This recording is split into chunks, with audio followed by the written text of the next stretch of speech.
Hello. Surprise meeting you here. It's Saturday, and I'm doing a pop-up stream, which is so not like me at all. When have I ever done a pop-up on the weekend? And it's common most weekends. It's like a thing that you do because you tell yourself that you're going to take the day off, and then you have a moment of like, why am I taking a day off? What is the point and purpose of time off? And yeah. So it is today. So I am back in my office doing a little bit of world building because, of course, I'm back in the office doing a little bit of world building. I'm that person who gets really obsessed with doing such things, and thus thought, why should I be doing this alone?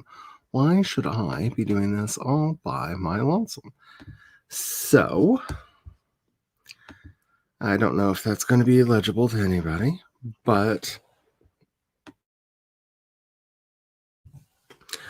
I have some world building that I really want to do today.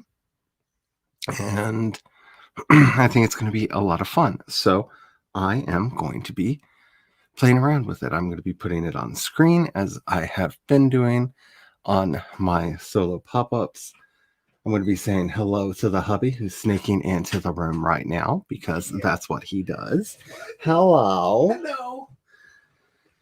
And yeah, I hope we can actually get some interesting work done today. I did notice. Oh no, there it is. Yay. I thought for a second that I forgot to bring my phone back here, which would have been sad because then I would. And of course, as soon as I get back here and I sit down and get ready to start doing sprints, my phone goes, hey, new notification. There's new Letterkenny. Would you like to watch it? Actually, it says, enjoy your... See if I can even read this in the right inflection. Enjoy your holidays with some hicks and skids. Stream the all-new season of Letterkenny, bud. You know what they'd say. Chorin, then Gus and Brew. Yeah. Got to get the chorin done because that's what it's all about. I don't know how long I'm going to be streaming today because, that's just the kind of... Let's get at her. This is going to be like yesterday, isn't it? Alrighty. So I'm going to... So here's the deal. I am going to finish setting myself up for the writing today. And for that, I'm going to set up our first sprint being a 25-minute. And yeah. So make sure you're taking care of yourself. When I start writing, I will put the text back on the screen because I've been enjoying doing that, but it's going to take me just a little bit to get to that point. Anywho, I will see you all in 25 minutes. Go.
Beepity beep, beepity beep, beepity beep. All right, that was the first sprint. It took me a little bit longer to figure out where was the natural starting point for the things that I wanted to write. And I'm still not sure I picked the best one, but I picked one and got started. And that is an important part of the battle. So, yay for that. So, I see that we've had quite a few people come in. Chloe is here. Alexis is here. Hello, hello. Roselyn is here. It was amazing. Finally figured out who sent this. My sister sent this, and she's really upset because there was supposed to be a card with it. It's really pretty. You can't actually here. I don't know if it's bright enough, but if it's it's still too bright from the outside light because there's still sunlight. But I actually have it on, and all the candles are glowing in it, and it makes me very, very happy. So yeah, finally figured out who that sent that. Yeah, the hubby and I just kind of hung out and did things, and it was a good day. Used my weighted blanket a lot. Spent most of the morning wrapped up in my new weighted blanket. It was wonderful. I loved it. It was so much fun. So you get yourself 2 to 7 of your favorite indie author series. That's awesome. The end of everything. Why a zombie apocalypse? Why am I not surprised? Ooh, all free on KU. Yeah, I have been debating whether or not my books should be on KU. They used to be, and they're not anymore. For a lot of reasons. Hello, CB. How are you doing? Switching devices. Alrighty. You're probably back by now, but I'll look for the I'm back in a little bit. Chloe says, my Christmas was a total disaster, but you're here today, and so it could have been worse. Oh, no. Oh, I'm so sorry to hear that. Our Christmas was just the two of us. We didn't go anywhere. We didn't really do anything other than the chat party that we had yesterday. And yeah. Oh, I'm sorry to hear that. I hope things are getting better. Sorry to hear that. That's sad. Oh no. El Grace, hello. How are you doing? Your Christmas was insane, but you are here as well. Well, I'm hoping that things got better and that, maybe we can just commiserate and have a better day today because it's Boxing Day. CB says, my Christmas was good, apart from your danged emotions being all over the place and your uncle being his usual charming and inebriated self. Yeah, my emotions were kind of all over the place too. Had a long, couple hour chat with my sister, and just it's very hard not being together on the holidays, but she lives over 1,000 miles away, and so we don't often get to do that much anymore. And this year, that definitely wasn't a thing that was going to happen. So yeah, but thank goodness the hubby got me the weighted blanket. It really, it's nice. It's nice. If it wasn't for the fact that it's a little too hot in the office, he actually, this morning when I first tried to get stuff done, he saw that I was in here stressing, and he brought it in and put it over my shoulders, and it was nice. Hello, Better Day Zellers. How are you doing? I hope that you are doing well. Hello, Lauren. How are you doing? I'm actually having a pretty good day today. It started out kind of rough because my brain and emotions being what they are, and that horrible grasping thing that I do where I tell myself, today is a day off, so I am not working. And the rest of my brain going, but there are stories to tell, and realizing that there's a difference between work writing and fun play writing, and I'm allowed to do the latter, even on a day off. Hello, Amber. How are you doing? You're wondering if anyone was going to be streaming since Jace wasn't. Yeah, I I had debated a lot whether I was going to do this. I was just like, well, I'm going to be in my office writing, so why not turn the camera on? And so if anybody wants an invite to join me on screen, let me know. I may be able to send them out. I don't know, my brain today. I'm making no guarantees because my brain and I are not entirely friends at the moment. You've had the computer off so you could get work done. I know that feeling. Woo, the chat just jumped. Hello, Tom. How are you doing? Oh, that's okay. We were hoping that y'all were resting. It was just a lot of chatting. I actually left it up. I don't think I didn't intend to private it. If I did, I left it up on the channel, but it was just a lot of chatting and talking and tarot cards being very opinionated. I think that's a good way to put it. Hello, Mr. P. How are you doing? You got here about 10 minutes to go. Worked on some thumbnails to make all my video thumbnails look the same. Yeah, that's an endeavor. That is an endeavor. I'm actually struggling not to do a video today because that to me would feel a lot like work, because we watched Wonder Woman 1984 last night. That's one of the things that we did yesterday, is watched Wonder Woman 84. And I want to record a review. I want to record a review. I may break down and do it at some point, but I'm trying not. I'm trying to just CB says 70 words. Oh yeah, I forgot to add I'm back. Welcome back, and yay for that. I see people saying hello to one another.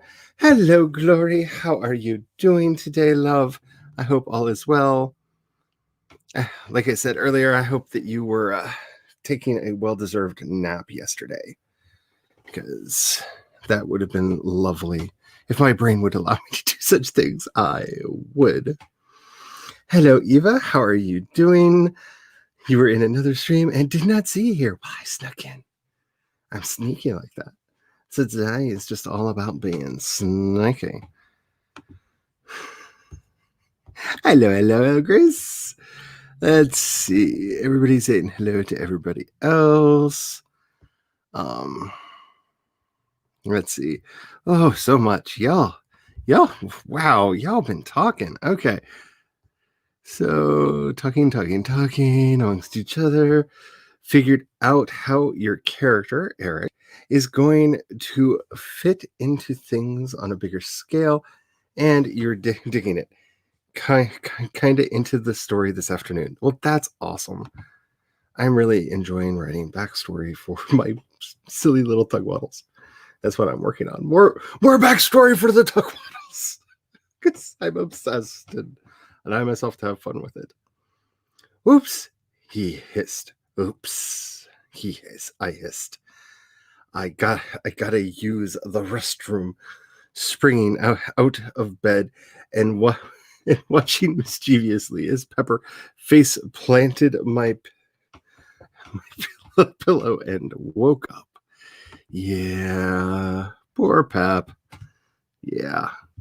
Alrighty. See you all talking to each other. Hello, Cliftinifer. How are you doing? I hope you are doing well. Oh, the glorious Christina is here. In 5 words or less. Good, surprising. I wanted more.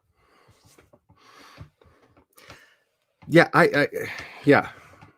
Them is my 5 words. See, you're redrafting Bed of Roses for the 9th time. Have the fun with that. If the cards aren't appearing, what's the fun of that? Oh no, it was like some simple questions to start off with, like trying to figure out which deck, and they were all just like doom and gloom if you read from me. And I was like, oh, Everybody's being a Trelawney today. Yep, that's me. Ooh, working on a Christmas fic. The season's not over.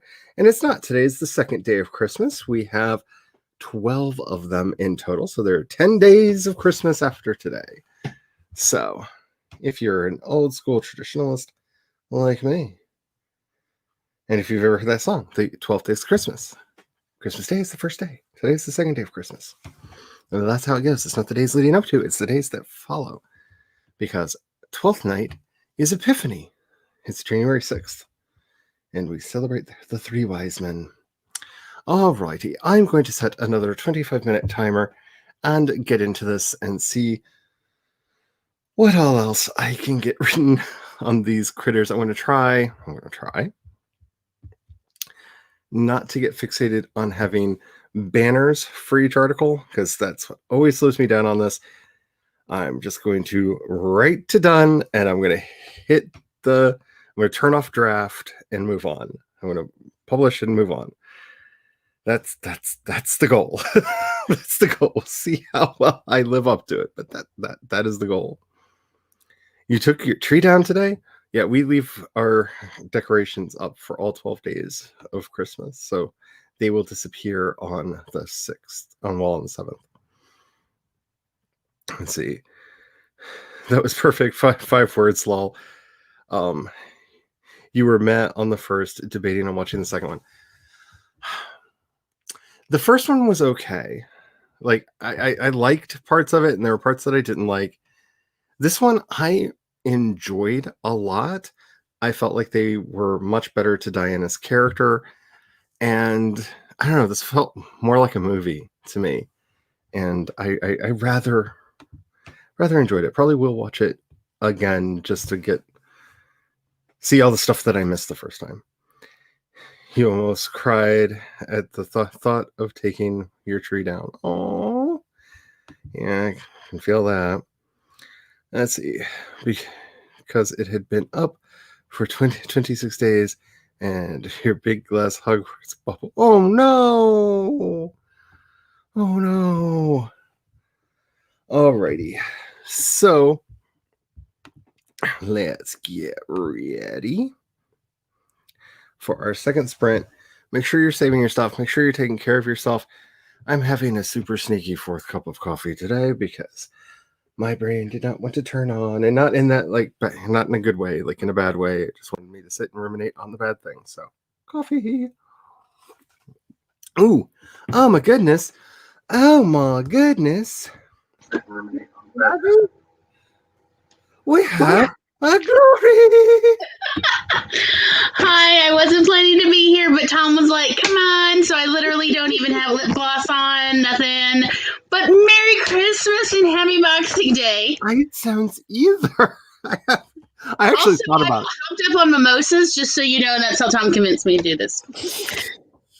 And he's like, come on, do it for Charlie and everyone. So hello, darlings. I'm still eating chocolate candy.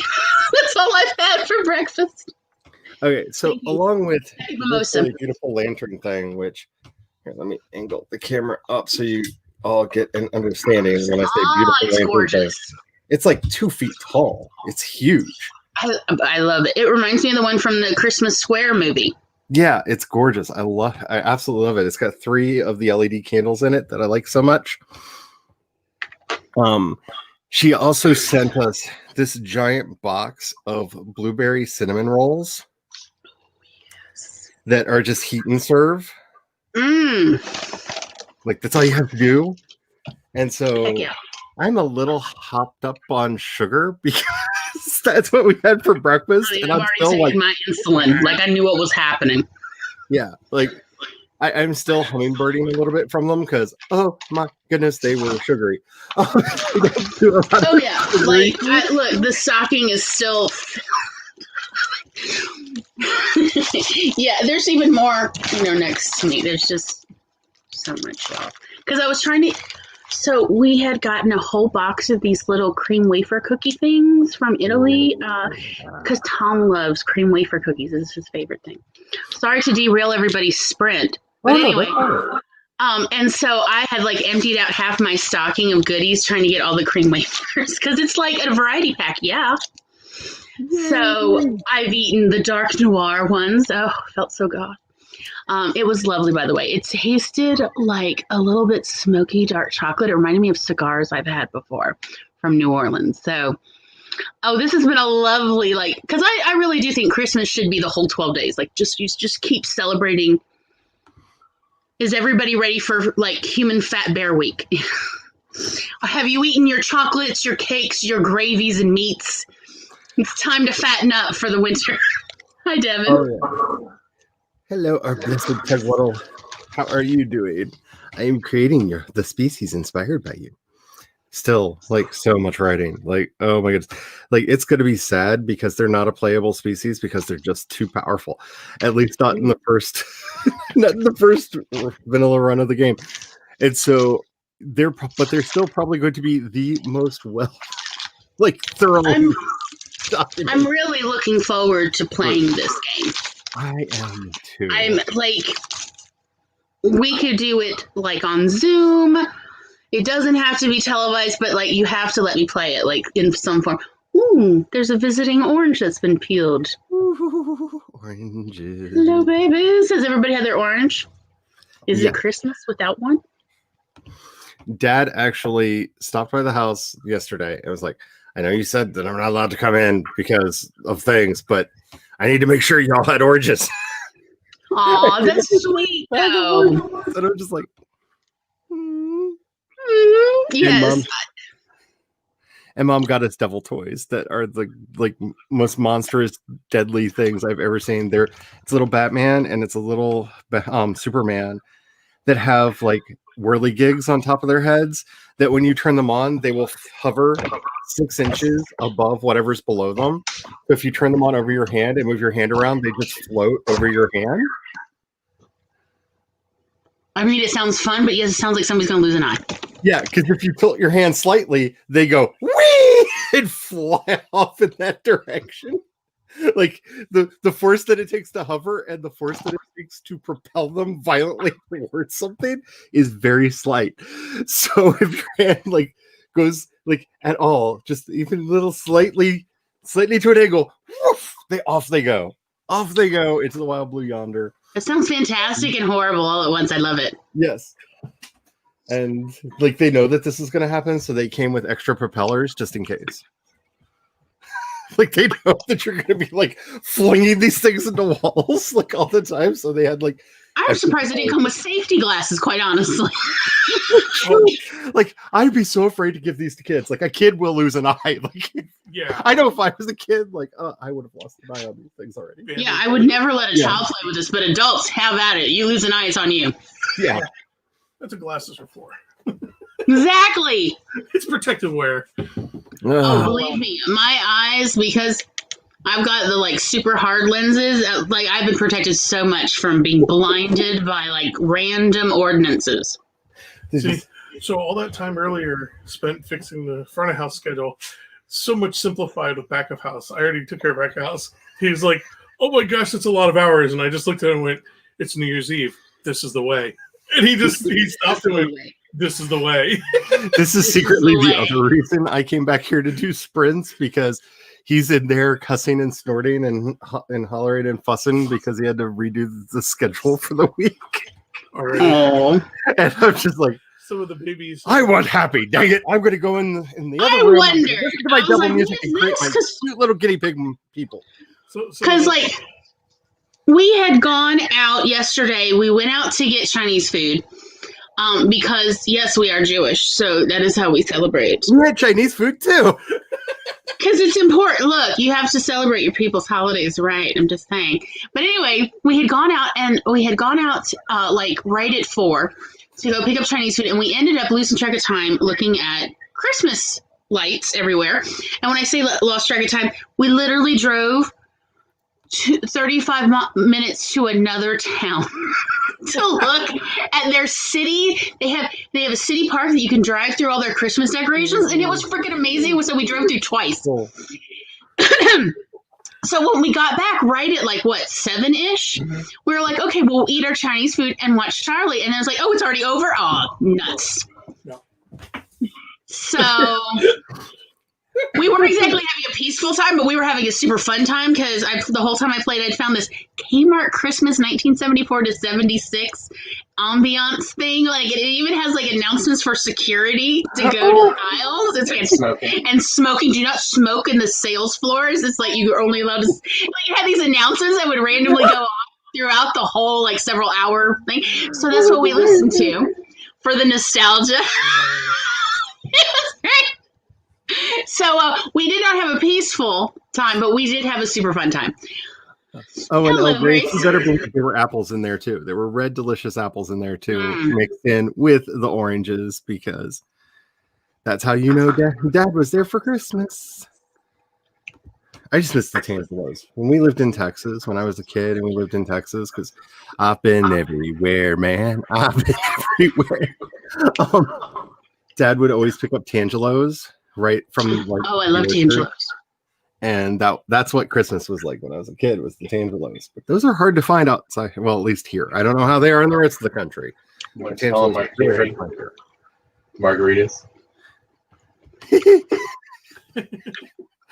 Tom, I do believe the hubby just gave me the look of, you better have Wonka vision so I can have one of them margaritas.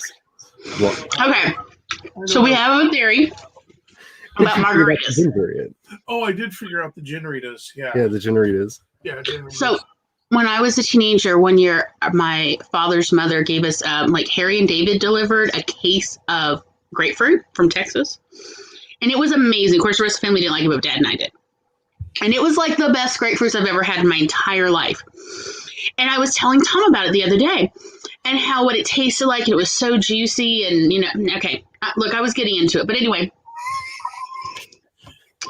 And I was saying like how it tasted, like it was so sweet, but it wasn't bitter at all. And Tom and I were riffing on that, and we realized that essentially the flavors of margarita, where you add orange liqueur, you're going to add lime juice. A lot of these flavors are very grapefruity. And our theory is that really margaritas are trying to mimic the flavor of quality grapefruit juice, fresh squeezed. Yeah. And add tequila to that. So that's our new plan, because grapefruit season is about to start here, where like the stores can get the premium ones. And since we have a citrus juicer, we're just going to have fresh squeezed grapefruit juice and add tequila. And yeah, so that's going to be fantastic, y'all. One of these days, because I am not going to be responsible for unleashing this recipe on the interwebs, remind me when we're not live to explain how to make Kick-a-Boom Joy Juice. Ooh. Oh, yeah. The vodka berries. The vodka berries are life. And then we did accidentally make that other drink. Tom's already perked up. What other drink? The soda. Okay. For when you just... I read this article on BuzzFeed about this woman. No. Nothing ever good starts with a sentence. I read this article on BuzzFeed. I am totally BuzzFeed's demographic. I admit it. I am the basic beat. So anyway, so this woman made both her parents sit through a 2-day tasting of all this woman's favorite college drunk foods. And like, believe me, it was what I thought was really interesting was, why tell her parent where her parents were from? Well, I mean, her mother was, I don't know. English. Yeah, English And descent. her father? I was pretty sure was like, because his last name was like Dobrizwiz. He looked very like Armenian, Albanian, somewhere in there. Northern Mediterranean, let's say that. So, yeah, he was absolutely appalled and looked super sad with the American cheese and pickle one. I'm just saying, like he looked genuinely, tragically sad. I love the picture she took of him. But anyway, but it was the one where she had like, it was like a Doritos taco crunch, I don't know, something. And with it came the Baja Blast that she would add tequila to. So Tom and I are talking, and Tom's literally has a Mellow Yellow in his hand, and I'm like, you know, you could try that with tequila. So he goes and gets the, is it 2 fingers? 2 fingers tequila, yeah. 2 fingers tequila and Mellow Yellow will get you messed up so fast. I've tasted it. Holy cow, is it smooth. Y'all, you gotta be careful. You need like a chaperone for this because you about to get turned by yourself. Mellow Yellow and Two Fingers Tequila. Merry Christmas, y'all. If you want to drink like a proper American redneck, just take yourself a big 2 liter of Mellow Yellow and add to it as much Canadian Mist as you can stomach. And just drink out of the 2 liter, y'all. Like that is the drink of choice around here. I'm not saying I enjoy this. I'm just saying it will destroy you. Yeah, some people do so called. Yeah. Most of them buy the Canadian Mist because it's cheaper. Yeah. Oh, I'm sorry. Is it the holler folk, not the hill folk? Yeah. Yeah. You're starting to learn the difference between the hill folk and the holler folk, huh? Yeah. Yeah. Folk, you've been here a long time. Hill people are genuinely different from holler people. You're absolutely right. Because once you can tell the difference, once you can start looking at somebody and go, "Oh, you grew up in a holler," then you know you've lived in the South long enough. It's time to go. It's time to go. Pack up your bags. Move them along. There's just something about their eyes, the holler people. It's sort of haunted. Yeah, that's it. They all look a little bit haunted, like the fog has entered their brain. Like it's because of the raccoon. Like, all right, look, I'm not trying to name like actual towns in Mississippi, but yeah. It's the raccoons. I'm telling you, it's the raccoons. Holler folk have to deal so much with the raccoons, and that's like fair. they've seen things. They've seen things that just don't need to be like shared with polite society. They have seen things. What is that? Anyway, yeah. Versus hill people are just a little too ambitious. Yeah, my Uncle Denny lived in the holler out back behind my granny's place when I was a kid, and you'd go down there and you'd have to like fight through the raccoons, like the swarms and swarms of raccoons that like guarded his property to get to his place. Like you're not allowed to into this man's house because we've staked it out. That's our territory. It's really just too much rotted mash that's gotten into the runoff water. That's very possible. It's all the rotted mash from the stills of the hill folk just leaching down into the hollers, just messing everybody up. I mean, it's true. Like everyone I know who's ever lived in a holler did have a distillery. Now that I think about it, though. Oh yeah. Amber knows the towns in Mississippi.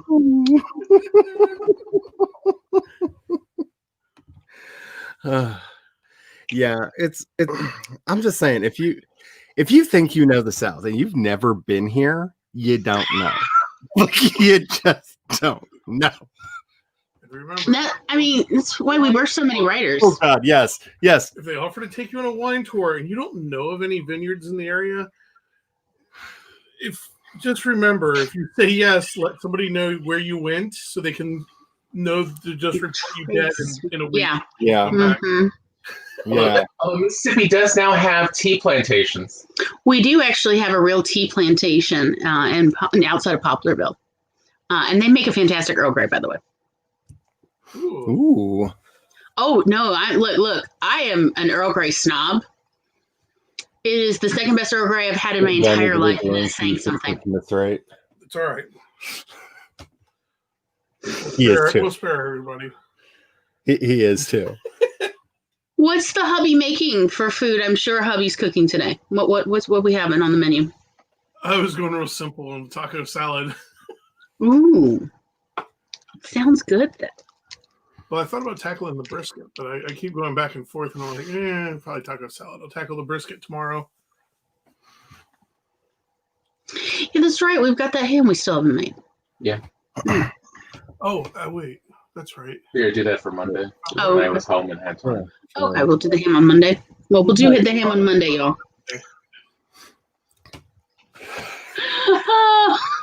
Oh, Amber. Yes, Amber knows wisely. Just say no. By the way, speaking of locales and authortubers, that's my transition, y'all. I actually got to meet Camille in real life the other day. Awesome. I know where she lives now. I know where you live. I can come now. Come in. Oh yeah, like it's funny. Like if you just offer food, I would like to deliver this lovely food gift. They'll let you know where they live, and like, y'all gonna have to be careful because this is a picturesque place. I want to do photos now. Yes. Yeah. So it was really cool that even despite the pandemic, being able to meet another human being. I mean, yeah, it was socially distanced. I was like 12 feet away, but it was so nice to actually meet a human being. Then turns out maybe we had In a baby with her 2020? husband. Oh yeah, it turns out we actually kind of and went, hello, how are you doing? we just waved. We put the gifts on the porch, and then I just stood in the front yard. We stood like children of the corn, waiting at the edge of the property. All right, you're not wrong. That our offering was accepted. I was suddenly very self-conscious, and I did weird things with my hands. Yeah, so. One guy sold those hats. Remember I told you about that? Wait, what? So, Tell us about the hat, darling. Early on, when everyone was supposed to be socially distancing, one guy made a hat and reinforced it, and it had the 6 foot beam. Yeah. holes sticking out of the hat, and they actually wore it around and knocked into a few people that tried to get close to him. Well, I mean, frankly, they should know better, but yeah. Especially since they went through the effort. That's a fair bit of weight to be carrying around on one's head, even if they're small poles. That's still. See, this is one of the 5 reasons I'm not allowed out in public right now. It's because I would have my walking stick with me so I don't fall down.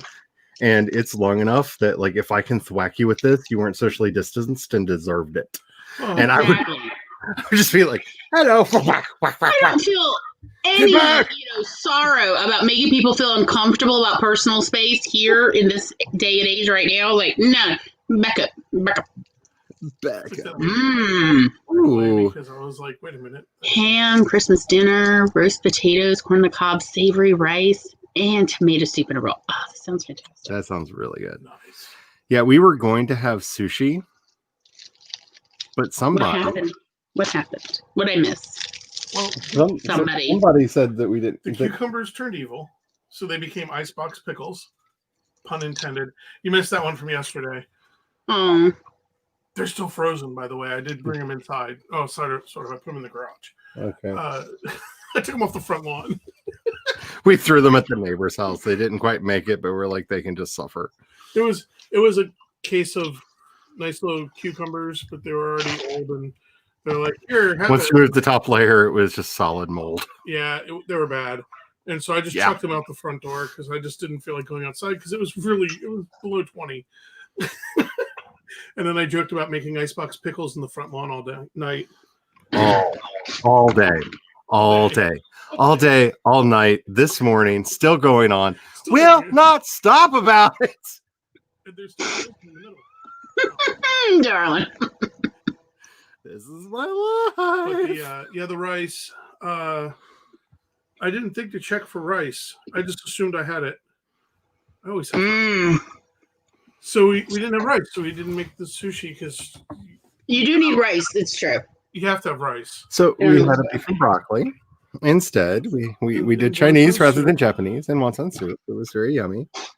And then this morning, he comes. I'm cleaning some of the shelves and says. Well, there was these tubs and says there were tubs of rice. Stop trying to make apologies for this. There's no level of apology. So I looked inside the tubs of rice that I assumed were basmati, and they're Calrose rice. They're I actually do have like 20 some pounds of rice. 20 pounds of short grain or medium grain rice. Yeah, I was correct. We do have plenty of rice. And little did he know the killer was in the house the whole time. The whole time. This is why this trope doesn't die. They were Among Us. He just figured out how Among Us works today, so God help the internet, he may start playing. No, I was commenting about how it was brilliant in this day and age because, groups can get together and it would stream really well. Which, by the way, I still want to play that Monster Prom thing with you and Kat, Charlie. Yes. Be horrible. I was just thinking about that. Of we need to play. I've still never played a dating simulator. I have not played a dating. Excuse me. I have not played a dating sim either. I mean, I saw And it like on considering, Gravity Falls. number one, I've been married for what, 22 years? No, 23, 24. Yeah, that's about how long it's been since I've had a good date. Yeah. 97. 22 years? Since 97. Yeah. Or 23. Well, It 24 will be next year. 24. Yeah, 23 going on 24 years. About a month. I'm kind of rusty on that. And prior You to were that, talking about our I was bad ideas queer in the already. 90s, y'all. We didn't really date. Like, dating was not really how that worked. So I've been on I like did. In the late 90s, I did. I mean, like I was telling Tom on the drive back from that other town. We had to go see lights of like my first date. Like I had one move. This was the move. Was like I would go through whatever their favorite drive-through is, and I'd get whatever you want. You can order it. What do you want? Arby's. So the answer was always Arby's. Okay, so they'd get Arby's, and we'd eat Arby's on the way to a random cow pasture where I would take them out to look at stars. And I put the blanket on the back of the trunk, and we climb up onto the trunk because this was like I had an '86 Crown Victoria. It was a former cop car. It was a former cruiser. in other words, it was big enough to have like a twin-size bed on the back. Okay, well, I'll put it this way. I once actually fit 4 sorority girls in the trunk and closed the trunk till it clicked. And they were still comfy. Yep. They barely, when I opened it back up after a minute, they were all cuddled together in a kind of, wow, if you were ever going to turn me into a serial killer, it might be now. But anyway, but nevertheless, yeah, I would take them out and we would look like, would I get permission? Did I know who owned these cow pastures? No, I didn't know or care because I was like 19. And yeah, so, and I did this with both men and women. And I put the blanket on top of the trunk and we climb up onto the trunk because the bumper was really easy to climb up onto. And then we'd sit and we gaze at stars and talk about our past and our future. Maybe we'd hold hands, maybe some light cuddling. This was my first date. This was how every first date I ever had where it was my turn to pick the date. This is what we did. It worked really well because the second date, they were always like, it's my turn. And their date would always be at their house so they could make a full makeout because they were always apparently disappointed that we didn't make out under the stars because I'm autistic and was raised old fashioned. So anyway, everyone's welcome to take that move. I'm just saying, I was gay in the 90s, so I only had one move, and it was, "Hey, dude," and that was it. Like that was a date. Is there a available bathroom? Hey, dude. That was it. That's it. That's all I got. I'm a secret romantic. I know, like mine sealed the deal on everybody too. It worked, but that's not exactly dating. So, oh, nice. Overhead dressing, sweet potatoes, turnips, candied carrots, and Brussels sprouts. Not enough time for hash brown casserole. Ooh, wait. I feel like I've missed out on life. Hash brown casserole? Are you freaking serious? Have you never had this? Are you? No. How come you never have had this? Like, what is it? It's like funeral potatoes. It's also called funeral potatoes. Funeral potatoes. Yes. Okay. I've never heard it called hash brown casserole. No, like Cracker Barrel calls them hash brown casserole. Oh. Well, funeral potatoes is a bit, deadly. Morose. It works for the goths. No, it does work with the goths, doesn't it? Yeah, funeral potatoes. Remember Grandpa's funeral?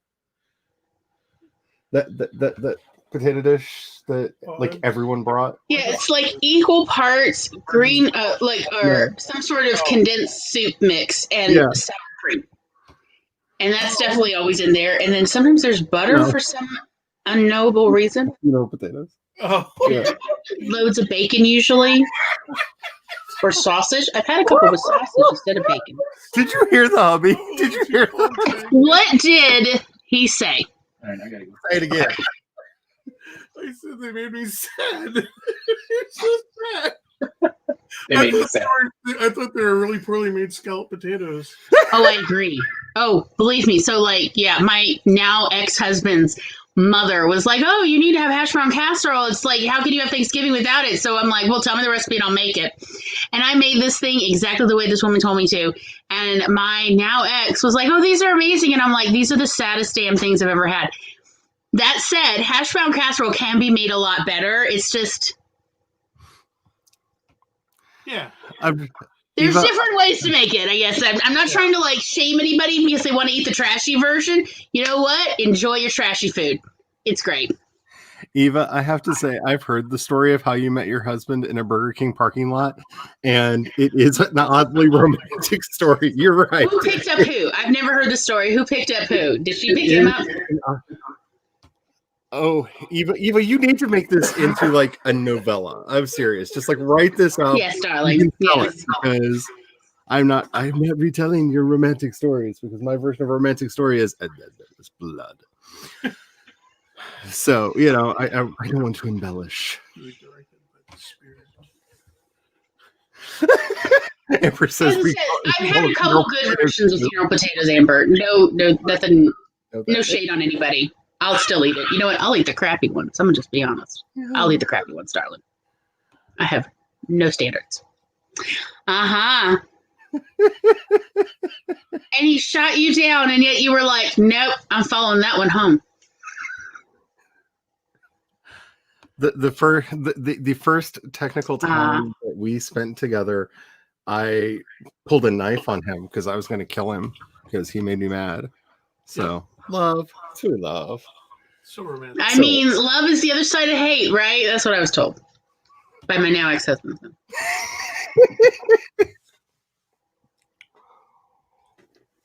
There was a lot of not good going on. Like waddles. Tangled web of intrigue too, because it started with a bet. Yeah, it started with a bet. Yeah, I'm not drunk enough to revenge cycle. Yeah, it started with a bet, turned into a revenge cycle. Drink, sweetie. Hubby. Yeah. Baby needs a drink. You want to try that little sip of Baby's thirsty. Get baby a drink. Fine. Come on. It's Boxing Day. Loosen up. The last swig. Baby needs a drink. Something good. Oh my god. Show the bottle to the lovely folks so they understand what that last swig To the nice Oh, people. Rip Van Winkle. Nice. There is a swig left. Sounds good. Baby needs more. That makes my alcoholism feel entitled.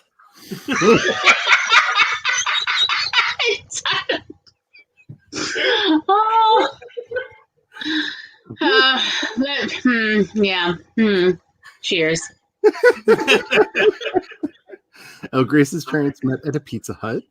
Oh, that's sweet, though. I love that. It was yes.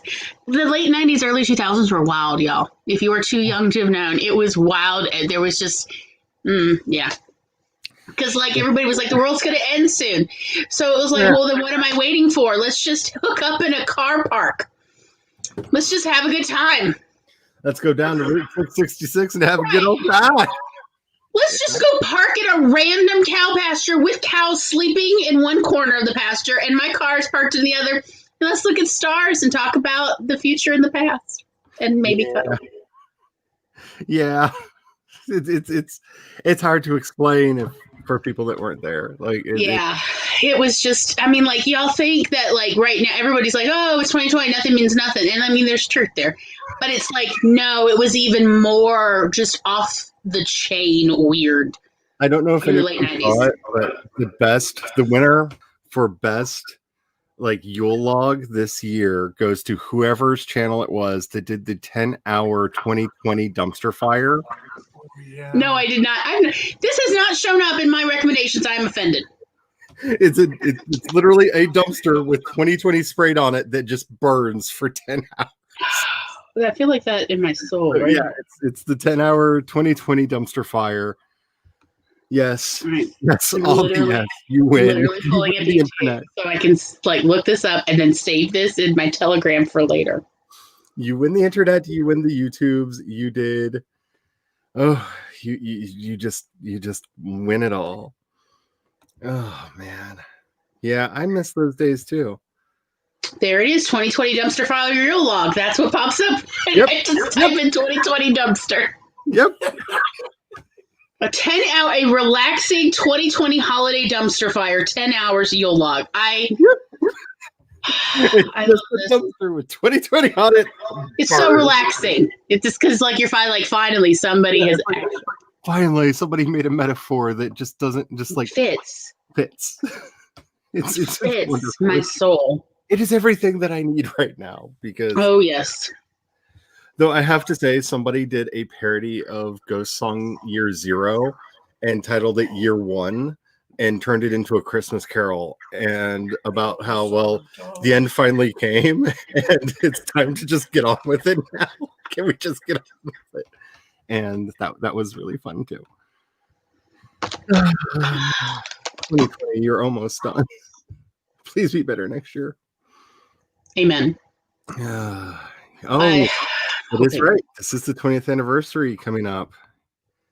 Wow. I was I in it, mean, and I'll never forget that our mayor asked us to all go out on the streets and hold a candlelight vigil at our houses. It was I think they were doing something. It was called like Light Up California or something like that. And I remember the wind was blowing so hard I couldn't keep my candle lit. And 3 honest to God gangbangers and 2 crack dealers that lived on my street came over and stood around me with their hands around the flame, the candle, so that to keep it burning. oh. And we just all stood there watching it burn together because that was an actual moment of national unity. It really was, yeah. And like only later did I notice the different colored bandanas. And go, wow, this is a significant moment. Yeah. Nobody got shot. We all just sat there desperately keeping this little flame of hope alive in a circle for a couple hours. Like it yeah. That's one of my most enduring memories of that night. Because it was something. That and trying to find out if Brian's dad was okay because he worked in Washington at the time. Yeah. Took a lot of flights all around the country, and we didn't know where he was. It was a time and a half. But yeah, next year, I figured next year has to be better for one simple reason. We have each other now. Yes. And I said this in my 25th Vlogmas video, but like I really do mean it. Like I don't think I would have gotten through this year if it wasn't for this community right here. Like we found each other, we came together. You all are so supportive and so wonderful. And like I don't know about the rest of y'all. I'm not gonna speak for everybody, but I didn't have this until like August. It was like I started because I started doing AuthorTube in July and started like really developing like a live audience and meeting a lot of you in like August, late September, August, September, and later. And at least we can help each other get through it. You know what I'm saying? Like at least I went through most of this year without this wonderful community and all y'all's wonderful support. So I found the live streaming in April for Camp Nano.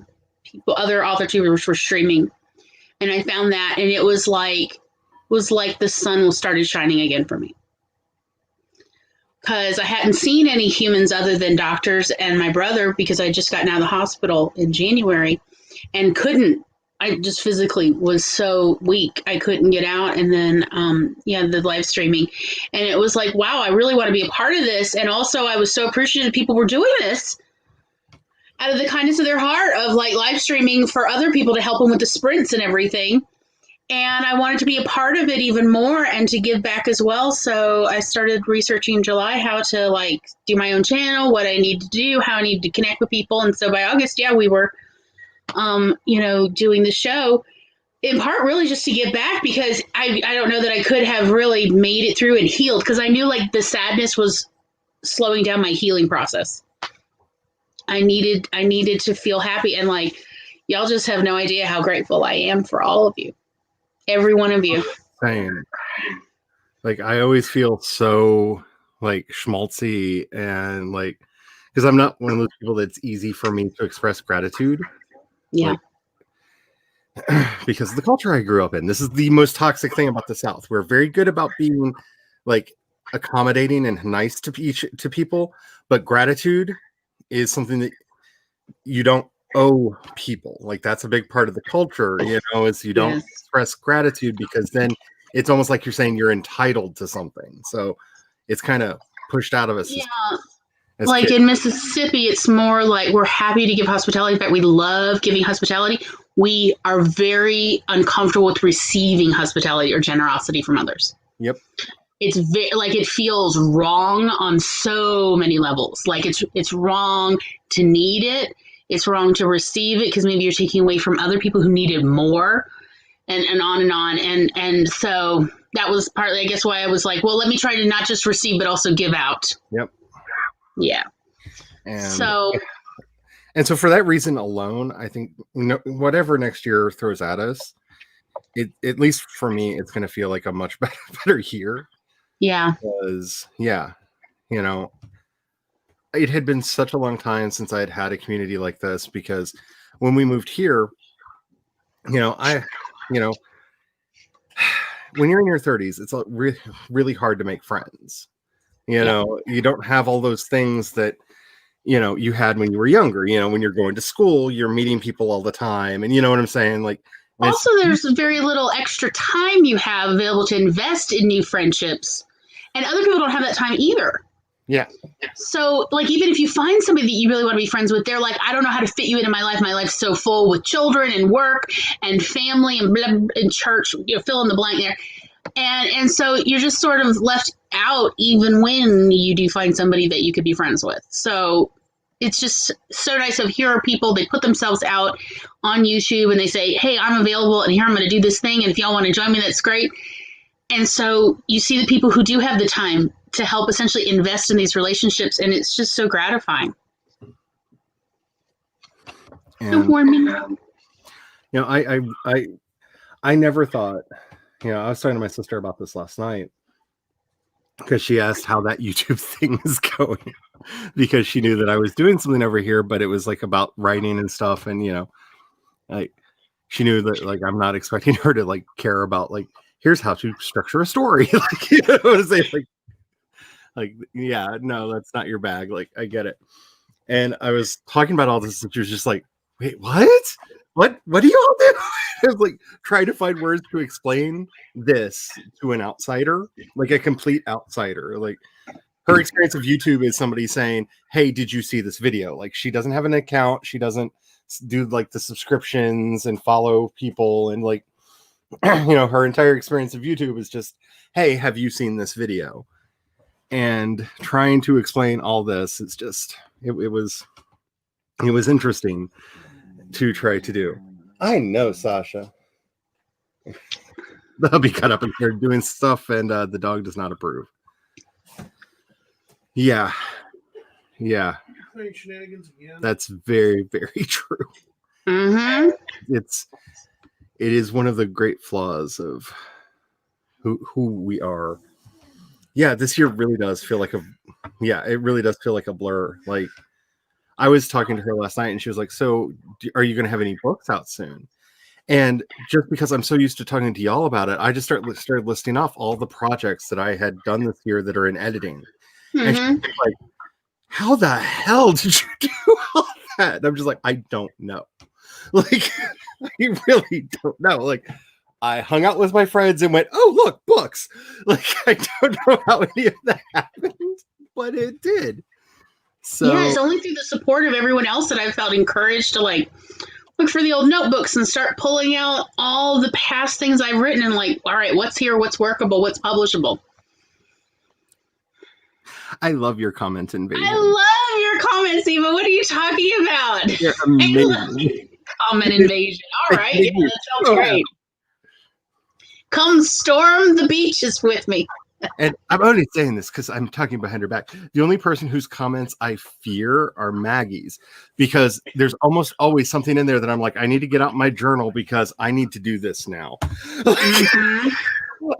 I have an entire little legal pad dedicated to, that was a really good idea, Mackie. I should do that. Like, Yeah. have pages. I like if people comment on the videos and they're like, "Oh, I just keep wanting to I keep talking to the TV or to the laptop while yelling because they're watching the replays," and I'm just like, "Oh, that you feel like there's a place for you in here. That's the point. Is for everybody to feel welcome. It feels so good." It's Mm-hmm. yeah. Yep. Exactly. Yeah. And this is just this is like, I think also this year was, and this is like the most cliche thing I could say of all the cliche things that I've said so far, is like, in a lot of ways, I kind of understand that whole, it was the best of times, it was the worst of times. Yes. Because I remember reading that as a kid and going, how the hell could it be both? Yes, I remember that too. Thinking of like, were they just saying because it sounds good? When I was in middle school, I really thought they were saying it because it sounds good. Yeah. And like, I get it. Like, this year has been horrible, hellacious, and terrible on so many different levels. But on so many other levels, it has been amazing and wonderful and great. And like, I fully get that now. Yes. I did not before. And I'm hitting all the wrong buttons if you can't tell. Somehow hiding my face was supposed to make coffee appear in front of it. It did not. The button failed me. Bummer. Yeah. Yeah. I've gotten so many books this year. Yeah, but it's fine. Everything's fine. You have books. It's fine. Yeah, I actually have started reading more again. I've fallen back in love with Audible, which is really helpful with my crappy eyes. Yeah. I've been playing with my Kindle more and reading more. And yeah, it's getting, like, when I was talking to my sister last night, I was like, this was the year where I Marie Kondoed my entire life. Where I picked up every little thing and was like, do you spark joy? No? Get in the dumpster. Just go. I'm done with you. Yeah, into the dumpster fire with you. Yeah. Into the dumpster fire. Yeah. And that's where I was looking for all the notebooks, was like, where's the things that spark my joy? It's all in the notebooks. Let me go. And like truly discovering all these things that I'd written before, including all these recipes, I was just like, why did I not come see this sooner? Why did I not go through these boxes sooner? Realizing that I'd sort of been like hunkering down for literally years in a miserable job, and had, if anything, been like pushing away the things that make me happy because it would make working in a terrible job that much harder. Yeah. And so 2020 has really made me assess and go, is this worth it? No. Out with the things that make me sad and miserable. Out with all the abusers. Bye-bye now. And don't come back. Like, that's one of the things that, like, I noticed, like, when I started what I'm calling my second channel, which was actually my first channel in the YouTubes. And it still had videos on it from 2014 to 2015. And I actually watched through them to get an idea of, like, do I want to leave this up, or does this go into the dumpster fire of the memory hole? You know, what do I do? And like, seeing the person that I was what would that be, like 5 years ago?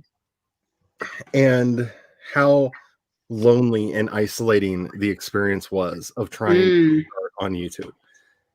And like, the last video that I did in that set of videos is just like, this has been a terrible, horrible experience, and I really don't like it, but I do have some ideas that I'm going to try to turn into videos, and hopefully they'll be out soon.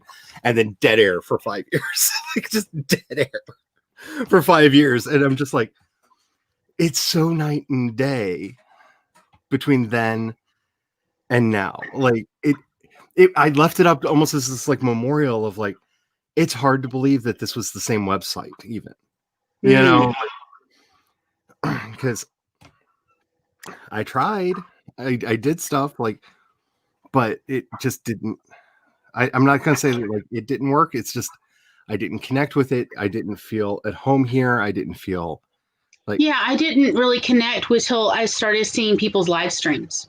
And like actually be able to converse with real human beings, both in chat and on the screen. And that was like this moment where everything changed for me. I wasn't aware that anybody was live streaming before the spring. At least on I knew about Twitch, but I mean on YouTube. I was, or if they were live streaming, like I know I had seen a couple, but it was like there were like literally hundreds of thousands of people watching. I mean, these were such huge ones that like you truly get lost in the shuffle. Versus, I mean, let's be honest, if they're live streaming, there's 10 people in chat, like, oh yeah, you're gonna actually have real conversations with people in the chat. I love that part. Mm-hmm. And this is actually why I'm probably not going to be putting my books back on KU. Is when I see this, I hope more books, less spent. Haha. I am opening a coffee shop because one of the options on there is anybody who donates anything gets this. Like that's the price that you can set. And so if you've just put $1 in, everything that's marked at that price in the store suddenly becomes downloadable. Yes. And I went, really? I can like set that as the, like that's amazing. And so when I really start pushing stuff forward, because I got a lot of stuff that I'm planning to put out next year. Yeah. And that's more what I want too. It's like, if you don't have any money, you can still have it. But if you do want to contribute something, that would be also great. Here's my stuff. But like, it essentially having a sliding scale. Yeah. Depending on where that person is in their life. What I think people are at our hearts. We really are warm, compassionate, loving people who are generous. And it's just, if people are not, there is usually a reason behind it. And let's not, gatekeep people. I hate that. Yeah. Let's not gatekeep people from reading the stories we have. So, yeah. And I just, that excited me. And for a lot of the stuff that I want to do that, yeah, it'd be nice to make some money off of, but like, yeah, like I really hate to say this because this really is my experience of like becoming like a full-on business owner. Like from owning, once we bought a business, like, you know how they say you never like sausage after you see how the sausage gets made? Yes.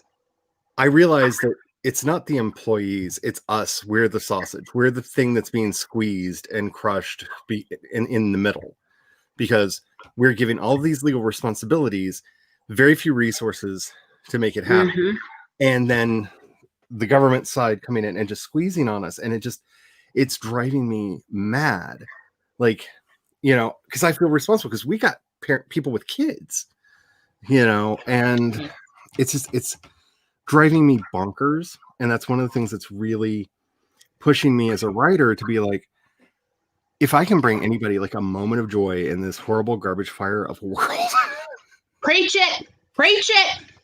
I want to do that. Keep talking. And so hopefully, that's what will be happening with these stories, just, I'm so like frustrated with everything, and I'm tired of feeling that way. And that's my 2021 is just, I want to bring joy to me and to other people, and like to hell with everything else. To hell with everything. Amen. Yeah. If nobody's going to take care of us, we're going to find ways to take care of ourselves. And that's the 2021 project. How can we take care of ourselves? How can we get together and do this? Yeah. I expect that that's going to be the case. I agree. Look, I have a little Harlan Ellison inside of me who's like, you need to get money for everything that you do in this life because it's hard. And I get that. But at the same time, like, I know from my personal experience, and like there are conventions that I go to, and then people just, they will have bottles of Lagavulin and various kinds of scotch that they know that I like, just waiting on me to get there, because then I don't have to go anywhere. Yeah. I can sit down, get drunk, and hang out. And tell stories. Which is what, you know what I'm saying? Like, my audience, as small as it is, has always taken care of me. Yeah, man. Yes. Amen. And so I'm not worried about giving stuff away, because I know that my readers have always been loving, wonderful people who take care of me, no matter where I am. And, hell, even during the big drought where I got no books written, they still gave me cash money because they wanted to make sure that I was doing okay. I'm not afraid of that. Readers are amazing people, especially if they love the work that you're doing. You will find support. But that's the thing. Too many indies are too focused on the business and not putting out quality stories that people care about. When I say quality, yes, the spelling matters, the grammar matters, all of that. Yes, it matters. But what matters more than that is a story that people relate to, care about, and get tied into and want more of. Yes. And that's what I try to bring to people. That's what I try to bring out there. And that's what I think we as writers need to be focusing on more than anything else. Because it's those relatable stories that matter. It's that connection to the story that matters. And yes, it's even better when you're not sitting there struggling through misspellings and typos. But you know what? There's this thing called fan fiction, y'all, that people spend all their time reading that is riddled with grammatical mistakes. Riddled is not even the word. I mean, it's only misspellings and grammatical problems. Yeah. And still people are major fans of it because that's what readers want is they want a story to get into. Yep. And they don't care that it's imperfect. It's fine. And so I'm going to be making all kinds of mistakes this year, and I'm going to be sharing all of it. That way y'all can see what works, what doesn't work, and what y'all may or may not wish to be doing yourself. So, yeah. Hello. How are you? No pressure. I mean, you just need at least 1,000 subs. So need 1,000 subs for that, but it's not even that. Gonna be here for a while. I'm not gonna say anything, but when my birthday happened, a lot of people went to my coffee. Aw. I didn't say it's my birthday. Here's my coffee. Send me presents. Right. I didn't do that. Y'all brought it upon yourselves to go to my coffee and do that. And so I woke up the morning of my birthday to an email box full of so-and-so bought you a coffee. Aw, that's sweet. So-and-so bought you a coffee. Readers and people who are into your community will support you. Yes. That's what it's really all about. That's what it's about. It's about connections. It's about being real. Yeah, that it is. That is the true secret to Christmas. You don't have to be silly about it over there. That's true. It's all about community. Yep. Yes, I would rather support a person than a corporation. Yes. Especially since there's only 4 now. To all of my people who want to be trad pub, remember there are only 4. Look, I understand that prestige idea, but forget that. Yeah, there are only 4.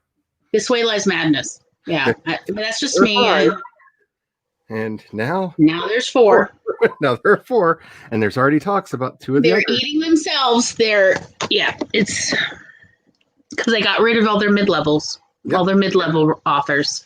That's where actually was feeding the companies. And now they had to do with a tax change in the early 80s. Yep. Where you had to pay taxes on inventory every year. And that changed. So that was the death of mid-level authors. And I realized a very long time ago, back in the late 90s, that I was always going to be a mid-level author. I was never going to be a breakout success. And that's essentially why I kept writing, but I never tried to publish after that. And so I've got 20 years of this crap everywhere of all these stories because I'm a mid-level. I am that middling sort of author. I'm never going to be amazing, but I'm the kind of author that keeps you company at night on a Thursday night reading. Oh, Tom, hi. Tom went out to do food delivery. Aw. But yeah, I'm going to say it's one of those things when somebody asked me what I do for a living, and when was that? It was late last year. It was just before, it was one of the last times I went out of the house. Asked me what I did for a living, and I said, I am the J.R. Tolkien of trash. I love it. And they looked at me and I was like, I create infinite worlds with all kinds of connections of the worst garbage that you've ever seen in your life. And people seem to like it. I mean, if I could be who I want to be, I don't think it's necessarily true, but I would be the Dorothy Parker of trash. That is who I wish to be and who I've always aspired to be is the Dorothy Parker of trash writing.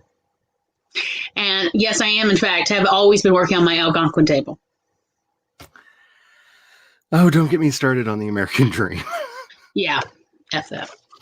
As somebody who is technically living the American Dream is we went into what, $250,000 in debt, Living the dream. so that we can now say we're business owners. Yeah. And we get to say that, and we get some nice tax breaks. And it's nice because when bad things happen, the government kind of, sort of, a little bit cares about us because we're not humans, we're corporations. And so we get a little bit more support because we're not humans anymore. But yeah, can't support the humans. you can't support the Only humans. can support the inhuman companies. Yes. But yeah, it's yeah. Yeah. It's But I mean, like, we're going to put out. I love Tom's comment about. yeah. We are. How do you pronounce that? Higgy authors? I don't know Scandinavian. But I watch Courtney's stuff like passionately because yes, Kennedy Fox, they rake in money. Like when she actually opened up the books, like to me, bravest thing I've ever seen on AuthorTube, right? Mm-hmm. He's like, look, I'm going to say some harsh stuff and people are going to get mad at me, but here's my receipts. Like she showed up and was like, here's our sales numbers. Here's how we're actually doing. And I just went like, oh my goodness. Like the level of honesty there, the level of transparency there. Yeah. And But I found that like for the most part, it seems like romance and erotica authors are the ones like on Reddit in the subreddits who are willing to actually open up their books and go, here, I will give you real numbers from my taxes. Here's what I'm making. Here's what I spent on advertising and so on. And they will actually, and I really love that generosity to essentially counterpart authors of like, here you go. Here's the world that I have. And here's how it runs. I think that's really important for people on the bottom trying to come up of like, here is what you can expect to make so that you can figure out. yeah. And I believe that's pronounced Hoogie. If I'm correct, correct, I think it's pronounced Hoogie. Oh, I am not the person to ask about, other phonemes other than English phonemes. I can do English phoneme. But yeah, and a lot of that's because they have realized because of the vast quantity of romance that comes out every year, and there's not enough. Right. No, there's not enough. That was my whole point about there's literally no genuine competition between authors because none of us can put out enough to even keep one reader satisfied for a year of reading. None of us can put out that amount.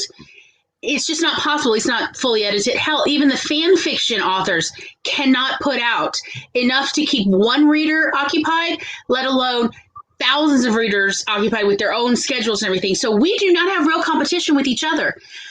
No, we need each other to keep putting out so that the readers keep reading, so they have what they want, so they stay reading rather than going off to other things. Sure. No, we need each other. There's no real competition. Anyone who acts competitive is being destructive and frankly is delusional.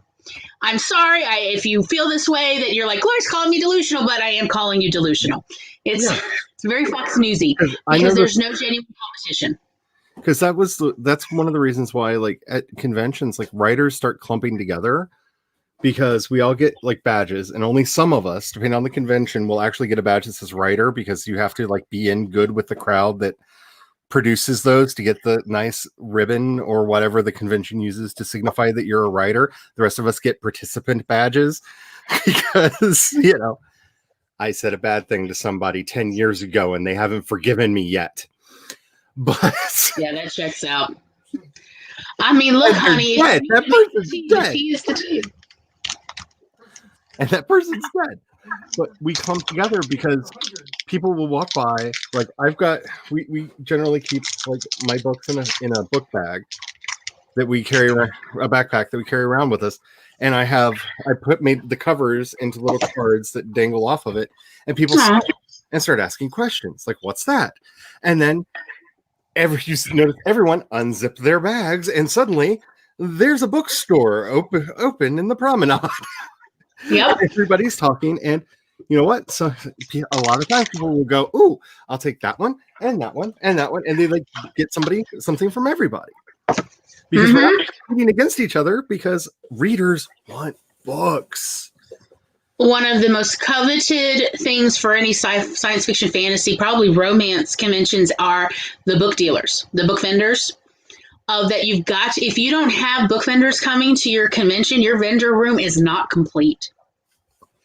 And any place that for 2 years in a row doesn't have book vendors, that's a failed vendor room. I'm sorry, I don't mean to be mean or rude about it, but you really need a book vendor who has all the authors. Yep. Not just an author with their own little table, but like a book vendor to sell all the other authors that couldn't be there. That's necessary to keep all the readers happy, and rightly so. Also, getting in good with the book vendor. Yes. That's always very, Yes. very. And if you need to pull political weight, let the author liaison at the con. Because I got banned from selling my books at one particular convention because I said something to one person that they did not appreciate.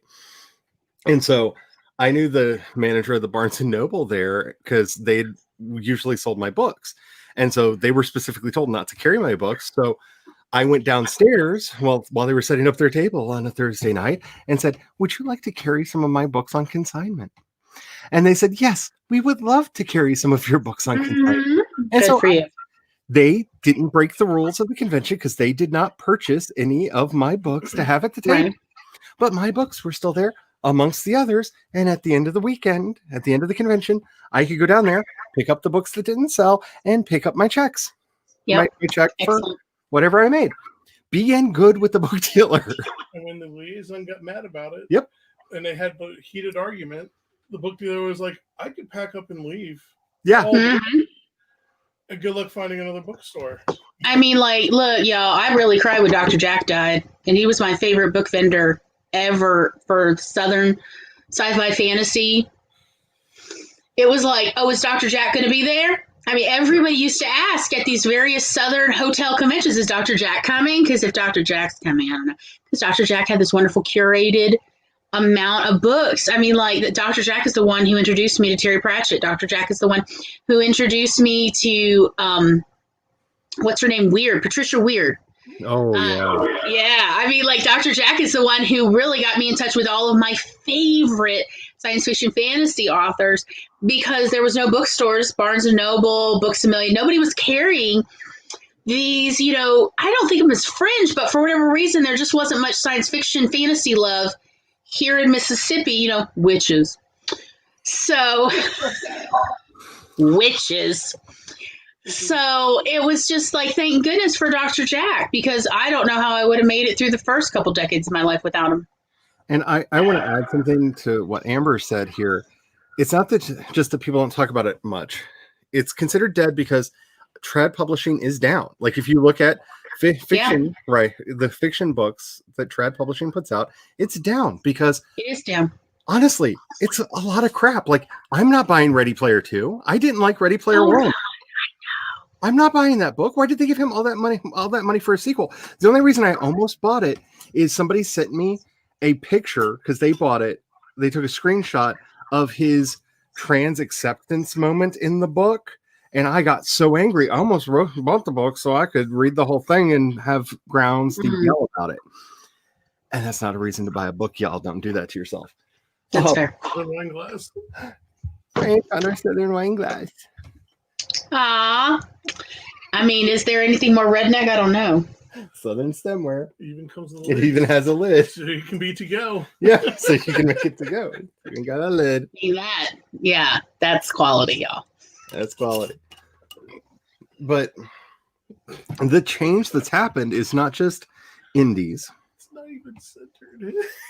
No, it's not centered. It's not just that indies have come up and started eating the lunch of a lot of these places. Mm-hmm. And I really mean that, especially with horror writers and romance writers. Like indies are coming in and eating the lunch of a lot of the traditional publishers there. But it's also, they don't count audiobooks as listening. They don't count podcasts as reading. Yeah. And I'm sorry, tell me again how readership is down when, I mean, it's going all the way back to Welcome to Night Vale and all of the thousands of podcasts that have come out since then that are narrative stories that people How are about Escape Pod? really into. Tom got me into 21st century science fiction with Escape Pod. That was where I think I first heard whatever it's really called, but it's like Harry's All Night Hamburger Joint or something to that effect, read by Will Wheaton. And it was like a light bulb went off of, oh my God, there is still this lovely kind of version of science fiction still being put out. And Will Wheaton's reading it, yes! But yeah, people... reading has morphed. And this is the one thing, like, we as writers have to really take to heart, because one of the things that like gets me is when I think about, okay, how am I going to market these books, right? So like The Hidden is pretty much ready to come out. Like I sent it out to betas. The betas came back with like 2 words misspelled and like, when do we get the next book? Like that was the note I got back on it. So I could probably just slap a cover on it and put it out like in the not too distant future, right? But how do I do that? Because if I do it as a podcast, let's see, it's like 19 chapters that would probably, that if I did each chapter as audio, that'd be 15 minutes a piece, thereabouts. That may be too short. Maybe I want to do it 2 chapters a piece. Yeah. Right. So that'd be like 30 minutes. So that brings me down to say 15 weeks of that coming out as a podcast. Okay. So when does the book come out? Does the book come out at the beginning? And then you can listen through or buy the book and read the whole thing. Does it come out at the end? Does it come out in the middle? When does the book come out? How does this affect the release schedule for the other books in that series? Do we wait for the entire podcast to come out? And then when the next chapter, the first chapter of the next novella comes out, then the next book comes out? Do the books come out on their own schedule and the podcast on their own schedule? These are the things that we as writers need to be thinking about now. Yes. Because that's how we market. Because podcasts can make money off of ads. I have in the past done that until here recently when they decided to change their system. And I have feels, but that's not what this chat is for. But I have made money that way, right? So it could make money just from people listening to it, right? It could make money from people buying the books or joining the Patreon or giving to the coffee or what have you, right? But that's the marketing decisions that we as writers have to be making now, right? Where are we putting our time? Am I going to put out a bunch of books? Am I going to take the books that I have, slow down my production so I can make audio versions of them so that it can come out on Audible and on podcast? Oh, and when does the Audible come out? Because I'll tell you right now, if you're going to podcast it, Audible will take 50% of your royalties if the audio is not exclusive to them. So that would mean I could record the audio myself and release it as a podcast that way, but then I'd have to hire someone and make a different version of the audio to have it exclusive to them if I don't want them to take 50% of my royalties. Or am I fine with them taking 50% of the royalties and just roll with it, right? This is the new frontier. This is what we as writers need to be thinking about, is what do we want our business to look like? And that's a lot of what I spent this year doing, and especially the last couple months, is figuring out what is the actual business that you're in. And that's why I came down to I'm trying to generate a community of readers. Whether they're listening to the audio books on the podcast or they're reading them on one of the sites that I'm putting them up on, or they're buying the books from one of the digital retailers, or with the new fantasy series I'm working on, whether they're just playing the game and don't give a crap about the rest of the actual fiction books, but they're just into the lore. I want that community, right? Because I realize, like, the person I want to be is I want to be my own George Lucas. So I'm going to create my own cinematic universe, right? I don't have to make a $1 billion movie, but I can make an audiobook. I can do that. I've got 15 years of podcasting experience down. I know how to put sound together. So there you go. I mean, if you ever want to do any audio plays, I am available. And I'm happy to do it. I have really thought about doing full cast. I've really thought about doing that, and I'll be right back. I love radio plays. Like I am like have been a lifelong fan of radio plays. I grew up listening to Dark Shadow and the rest of them. I absolutely love them so much. One of my favorite writers of all time is J. Michael Straczynski, or Joe Straczynski, or Joe as I sometimes call him. He created some of my favorite TV shows, some of my favorite comics, and even some of my favorite books. This is his wonderful tome, The Complete Book of Script Writing. And this is an older version of it. There are newer ones that are out, and I will have to get one of those before I do this. But one of the most interesting things about this is in the chapter on radio plays. Yes. Because tell me all about it. If it's a script writing, it's in here. This is plays, teleplays, You have all my attention. audio plays, everything. Animation. There's a special chapter in here on animation.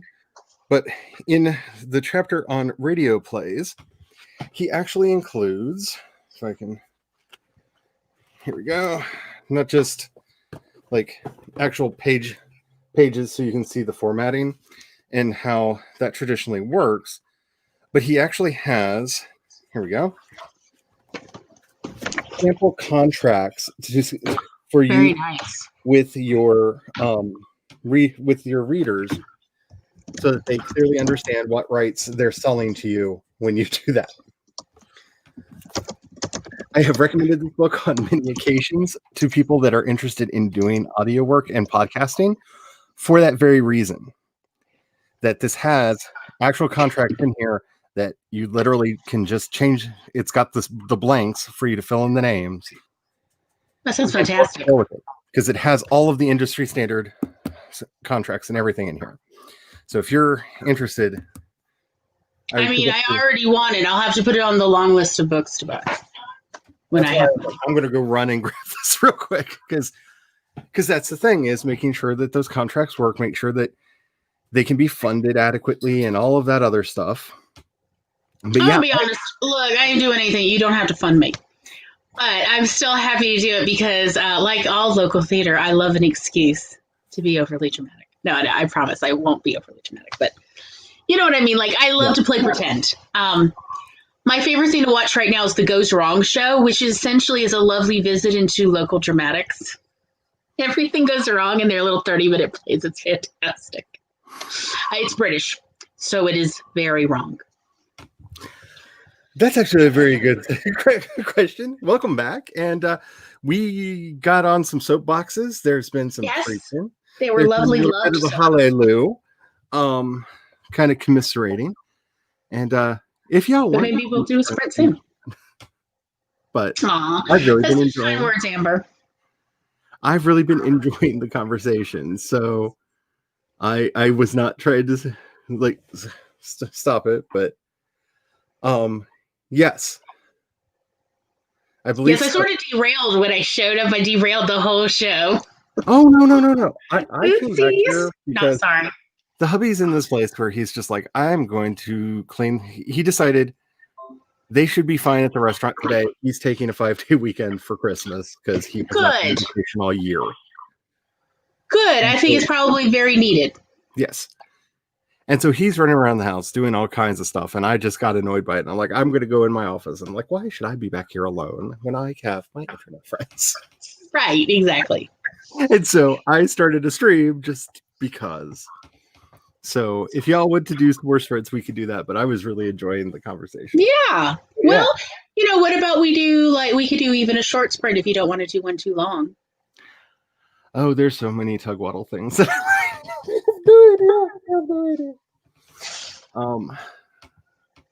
This is going to be the most well-documented fantasy race I have ever created in my life.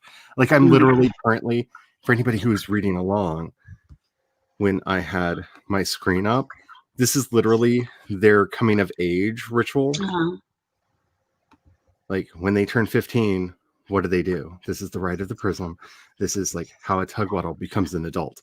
Why? Because I wanted to write it up because I had an idea and I'm wanting to capture it all. Thousands of words. Thousands You of do hours you. will be dedicated to these glorious little fuzzy wuzzies that bring doom and destruction wherever they go because they are power, they are wisdom, and all hail the blessed Tugwaddle. So it's been crazy. It's just been crazy.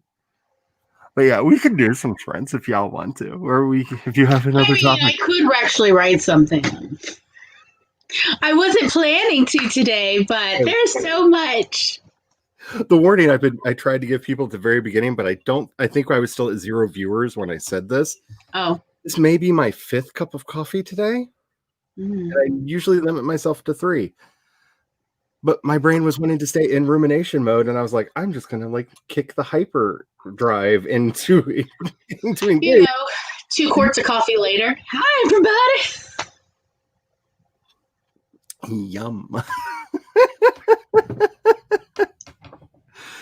So yeah, why don't we do that? Yeah. Oh no. What? What are you doing your monster laugh for? Because somebody did not want any more Christmas music and reminded me that I can control the music from the house right now. Oh no, it's all Christmas music, isn't it? No, I was kind enough. I put the Saturday track, which is, blues and good stuff. Okay. Nice. Probably guests there, and I don't want to talk to the guests. But that means later tonight after closing. After closing, on the other hand, I think you got a reminder. I just need to remember later tonight. Okay, so she's safe. Look in the camera, and if I'm not distracted at that point in time, I might put on the Ghost playlist. Oh, we were going through and unpacking boxes, and I wanted to show this to you yesterday, but you were off on the quest for the Holy Chinese. Yes. I swear I'm not Jewish. I swear I'm not. This is the guy that my best friend's rabbi, that one of my ex-boyfriend's rabbis gave me. Aw, that's sweet. It actually opens up and has a little Torah blessing on the inside. Aw, that's lovely. So I swear I'm not. But, honey, we all know the truth, don't we? I do have a high. Aw, that's sweet. Yes, I've got one of my great-grandmothers somewhere. This is an easy problem to fix. What? I think it's an easy problem to fix. Grocery stores up the street. Throw panties on, get them. Oh my goodness. She wanted to play boss tonight. She could play boss. That's true. That's true. Oh my goodness. So I'm going to at least do a sprint just because the hubby is having a fight with our with our night manager on the phone, and this is going to be fun. Well, best of luck to whoever's, I guess, most righteous. I don't know where this is going. Yeah, I don't know if there is a righteous or good person. Maybe best of luck to whoever needs to drink more. I'm just saying. Yes. Yes. You just walked right up to the edge of my desk like, I'm going to say something, and then went, there was a thought. And turned around and walked away. The thought evaporated. Okay. All righty. Oh, let's do this. I'm going to put on some nice devil music so that I can, write about cute fuzzy wuzzies doing terrible things with wyverns and magic. Because why not? That, and I also realized that I may have accidentally named the God of Truth Doarin, and I'm kind of okay with it. I didn't realize that because I didn't say it out loud. I just typed out the letters because I was like, these are the letters that should be in their name. And then I said it out loud, and it's Doarin. But I'm fine with that. So I've got 25 on the timer because that's what I've been doing, and I don't like change right now. So, unless somebody says something else, you have a different number. I just want to share this with you since Amber was talking about Ghost playlist. I found a ambiance song. It's actually like 25 minutes of music playlist, and it's just entitled "You've Fallen in Love with the Prince You're Supposed to Assassinate." And And I like literally, I never listened to it before. I'm like, I'm adding it to my ambiance playlist right now. And it's actually like several pieces of music. They just made a playlist essentially and played it. It's 25 minutes. But yes, the whole idea of here we go. Maybe it's a prompt. You've fallen in love with the prince you're I supposed to feel assassinate. like that's what my Just like Cinderella retelling would be. I will share the link so you can at least listen to it if you want to. I actually think it's a really good piece. I listened to the playlist. I feel like when I actually break down and write my Cinderella retelling, that's probably. I think it would go. I think this playlist would really go well with that. And then I would really like to read it. Alrighty. Friends don't leave friends hanging. I have put 25 minutes on the timer. I don't know. Hydrate, take care of yourself. Save your materials, save them, please. The gremlins are so hungry now, y'all. You don't know the problems I've had. I made orange iced tea, and it's just been sitting in the kitchen this entire time while I was drinking my coffee. So I even have a tea. Yay! Alrighty. Yeah, I'm about to go get more tea. See y'all in 25 and go.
Hello, I almost muted my mic because I don't know why. I just almost hit the mute on the mic because, nothing says I'm back, more like, hi. How did y'all do? I was doing pretty good until I went, I should name this fictitious metal. Because, How did that go? I listened to a lot of songs by Lucia and Sisters of Mercy while I hit refresh over and over and over again on Fantasy Name Generator, hoping that something looked right. And so far, no. Nope, nothing yet. No. But I did get distracted by a beautiful, beautiful video my sister sent me of my oldest niece doing karaoke and her sister singing in the background, which was like worth the distraction right there. it was everything. So yay! Good stuff though. I listened to that playlist. The You've Fallen in Love with the Prince that you were sent to assassinate. And I made myself a little cheese and sausage and cracker platter. Ooh. Yeah. And that's where I am. I'm very much in that headspace with the playlist of just waltzing with, let's say, vampires. And it's dark royalty. So, yeah, there was a lot of ne'er-do-wells and rogues. Yeah, Yeah. I'm in a very. I probably should switch projects. I'd probably get a lot more. Like, if I wanted to be more productive, that would be the smart thing to do because I'm very much more in that gothic mindset today. That if I was working on any of either the vampire fiction or any of the other dark stuff that I'm working on, like it would probably, like I don't have the whimsy in me right now that is required for a lot of the stuff that I'm working on. And the fact... Hi. Yeah, I saw you almost knock everything on that shelf down on your head. And the fact that that's going on in the background doesn't help much either. Tom came by for a visit. Hi, Tom. We all have guests, off-camera guests. He thinks that I'm entertaining. Mm. I like the bow you gave her. That's the bow that I gave my... Well, now we know My it's a Buiding. girl. It just needs eyelashes, and then it's definitely a girl. It could be a boy. It could be a non-gendered. We're not playing by cartoon logic. It has a bow and eyelashes, so of course it's a girl. How else would you know?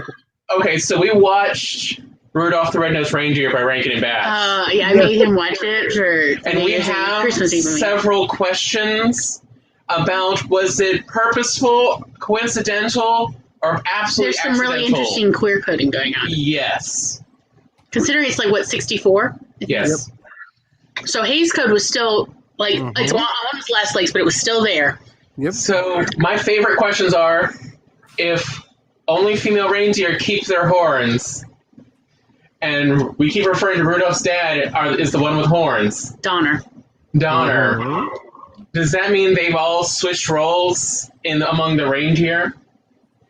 And even more so, Hermie, the elf, is the only supposedly male elf that has hair. Because all the female elves have hair, but the male elves are bald. But Hermie's got this lovely swoop going on. It's gorgeous. And so is Hermie somewhere in the T range? In the T range. I love Tom's we're going to call it the T range of gender or non-gender conforming. Island of Misfit Toys, which is very much where I was constructed. Okay. Is that, yep, we got that vibe from you. It was like, how is this not one of very much. I felt very at home with the Misfit Toys too, so. It's like, how is this movie not like one of the big Pride March kind of shows that people I'm gonna be the boat. I know that Okay, so there was a couple gay bars that I used to go to back in the days before that one. That around Christmas time, hey, it was hard enough to get you to go to a goth club. Like I took you to a gay bar once, and you were just like, "It's too shiny, I can't see." That's not a thing. No, that's not too. There's nothing. There's no such thing as too shiny at a gay bar. No. All the glitter, baby, all the glitter. Oh, Anyway, the glitter. if you remember, because actually, I think I took you there for the Christmas party.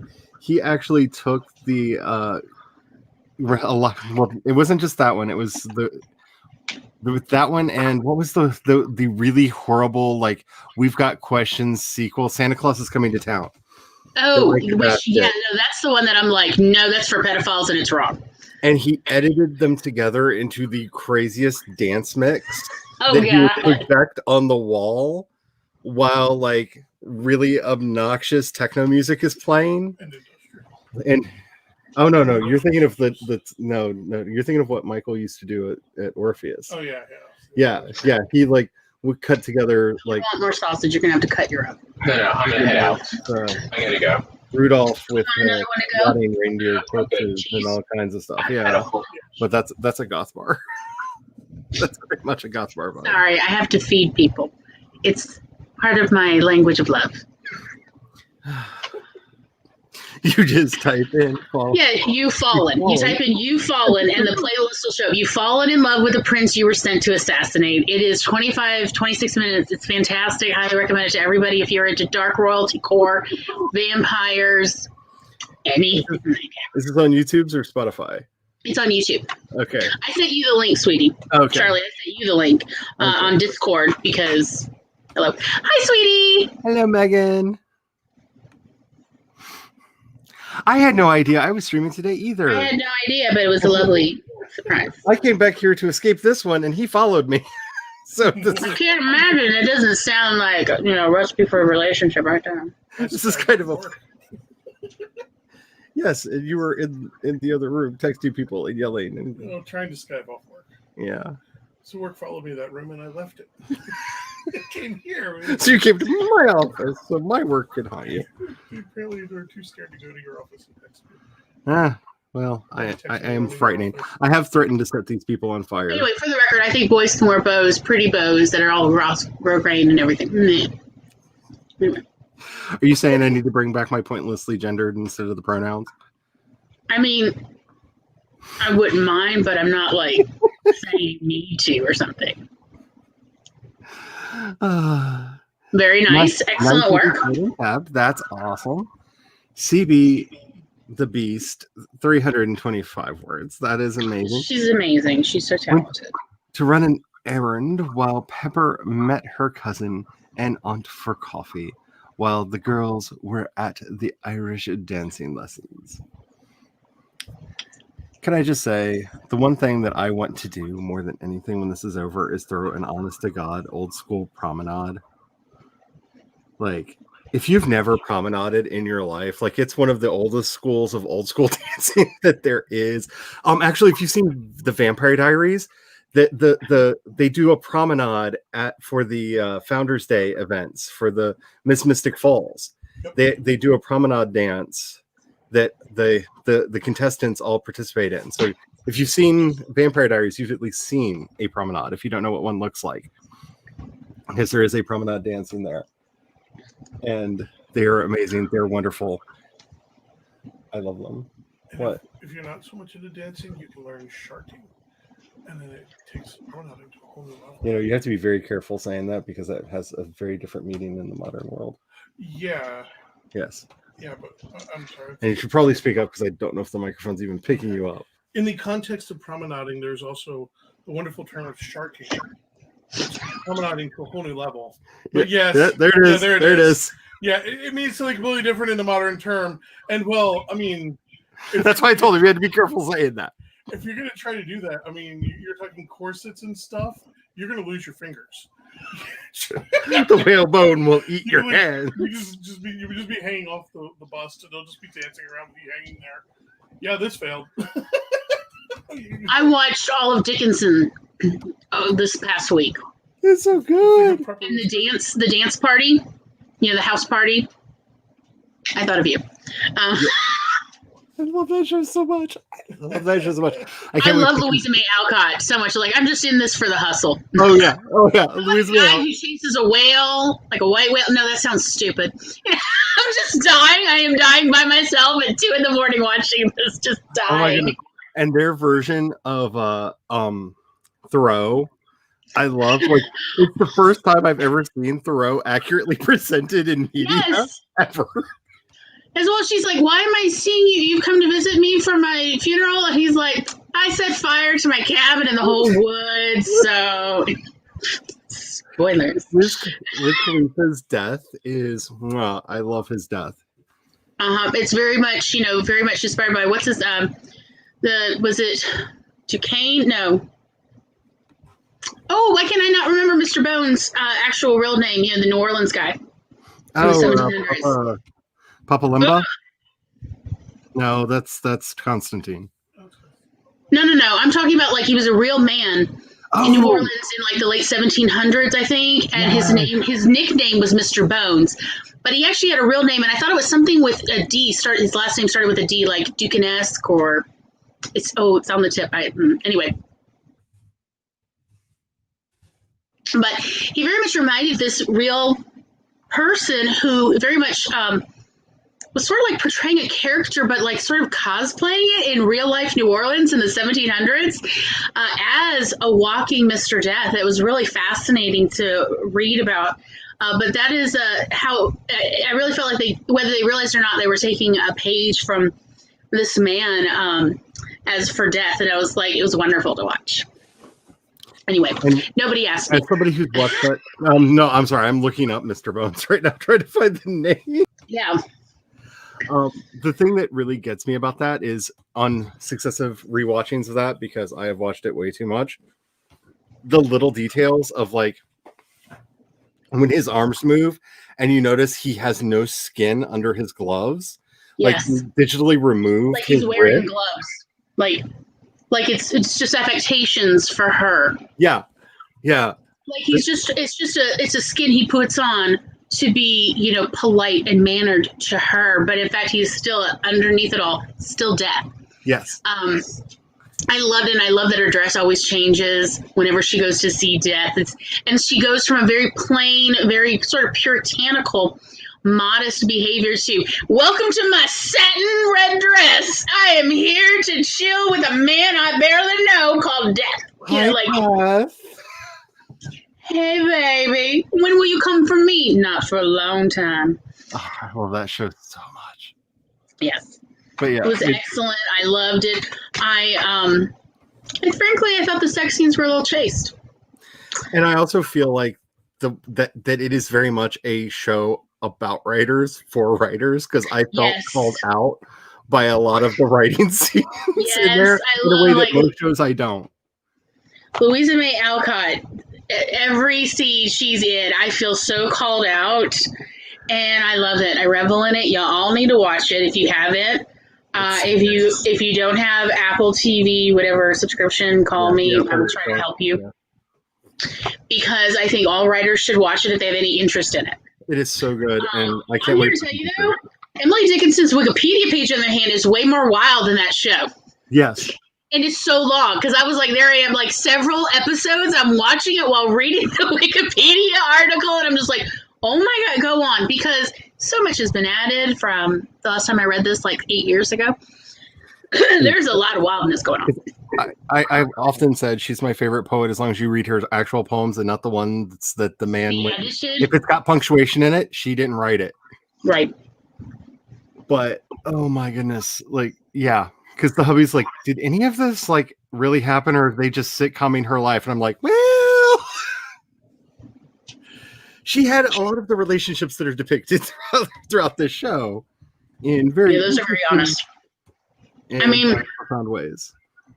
I also researched a bunch of the other people mentioned in the show, like the character-wise. And I researched them, and I mean, like their letters too. Like this is actually more accurate than most TV shows are about real life historical characters. Yeah. So let's just go for the record and go, it's mostly right. And yet It's it's mostly Mean Girls accurate. Victorian edition. Like, and somehow it's still Mean Girls Victorian edition. And I absolutely love that. It's so silly yet profound. It's like everything that we need. At least that I need. It's such a good show. It was great. I loved it. It very much reminded me of some Regency sex scenes I've already written. Speaking of which, Go Shonda on, Rhimes' new show is apparently up on yeah, Netflix Bridgerton.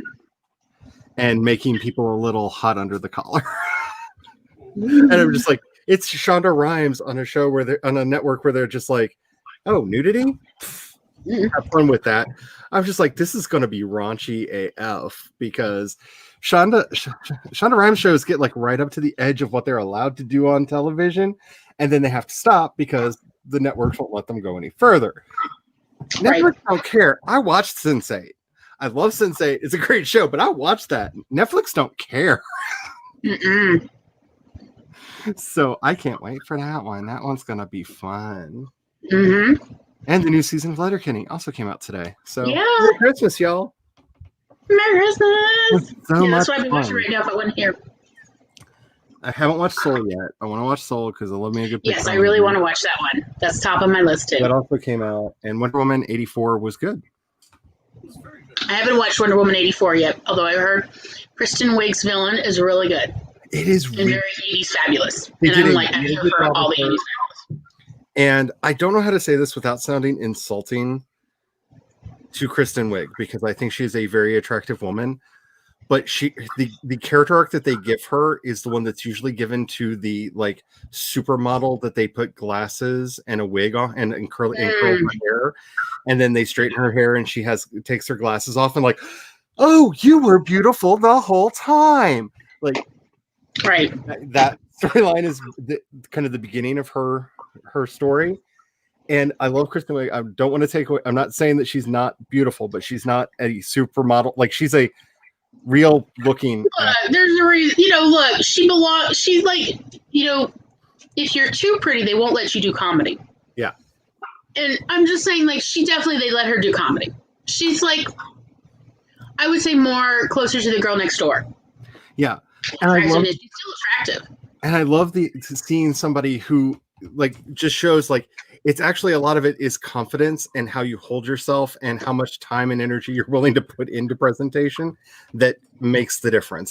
Because it actually shows like those are the things. It's not so much like you don't have to be born the supermodel. Because I have to say, by the end, like halfway in, I'm sitting there going, Kristen, I didn't know. And like the drag queen in me is going, oh, I see how you contoured your cheekbones with the makeups and you did the eye stuff. Oh, that's all makeups. Girl. Well, she's been kind of playing at that with SNL when she was on SNL for all those years because she had several characters where she looks glam and then makes fart jokes. I'm just gonna be honest. Like, she's all dressed up and they literally play farting sounds, and she's like, "Oh, did I do that?"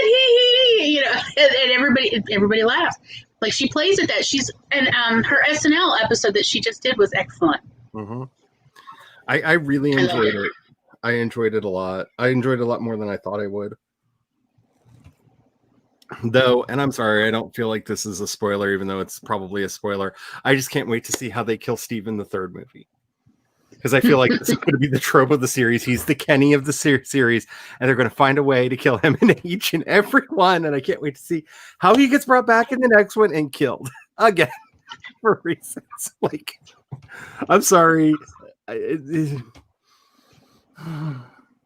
was the only part. Like, it was moving. It was powerful. I'm fine with it. But at the same time, I'm just like, and they finally, by the end of it, she's the Wonder Woman I wanted her to be in the first one. And that made me really super happy because like the first one was good, but I'm like, this isn't my Diana. Like, this isn't my Wonder Woman. Like, and I don't know if you stay through the credits because there's a wonderful mid-credit scene. Oh, excellent. Good to know. That made me very, very happy. It's very quick. It's very, very subtle. And I just went, I literally like howled when it happened. Like it was one of those, yes, like made me ecstatically happy when it happened. But it's mid credits, and then there's nothing after that. So once you see the mid credit scene, you're done. Excellent. Good stuff. That's so much work. Yes, I feel this. When I did the rebranding for this time to the purples and stuff, I just went, my channel's eclectic on all the old videos. I looked at them and just went, it's fine. it's fine. Because I did that once before already this year. I'm like, no, not again. For instance, they could be the same person. From experience, yes. And I'm happy I can listen to the music of The Cure again. Long story. Yeah, I was going to actually ask you, Charlie, to type it up into chat, if you don't mind, so I can copy the name of the screenplay and the screenplay book and the writer. Yeah. Because I was going to put that in one of my Amazon wish lists so I don't forget.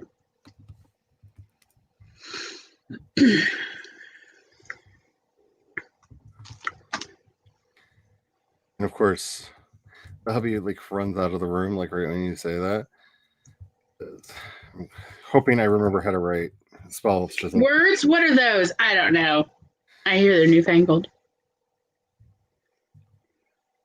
It's a fad. Okay, I misspelled Michael, so good luck on this, Straczynski. Oh, Amazon will fix it. There's a Y in it. I just can't remember where the Y is. I think that's right. The I and the Y may be in the wrong places.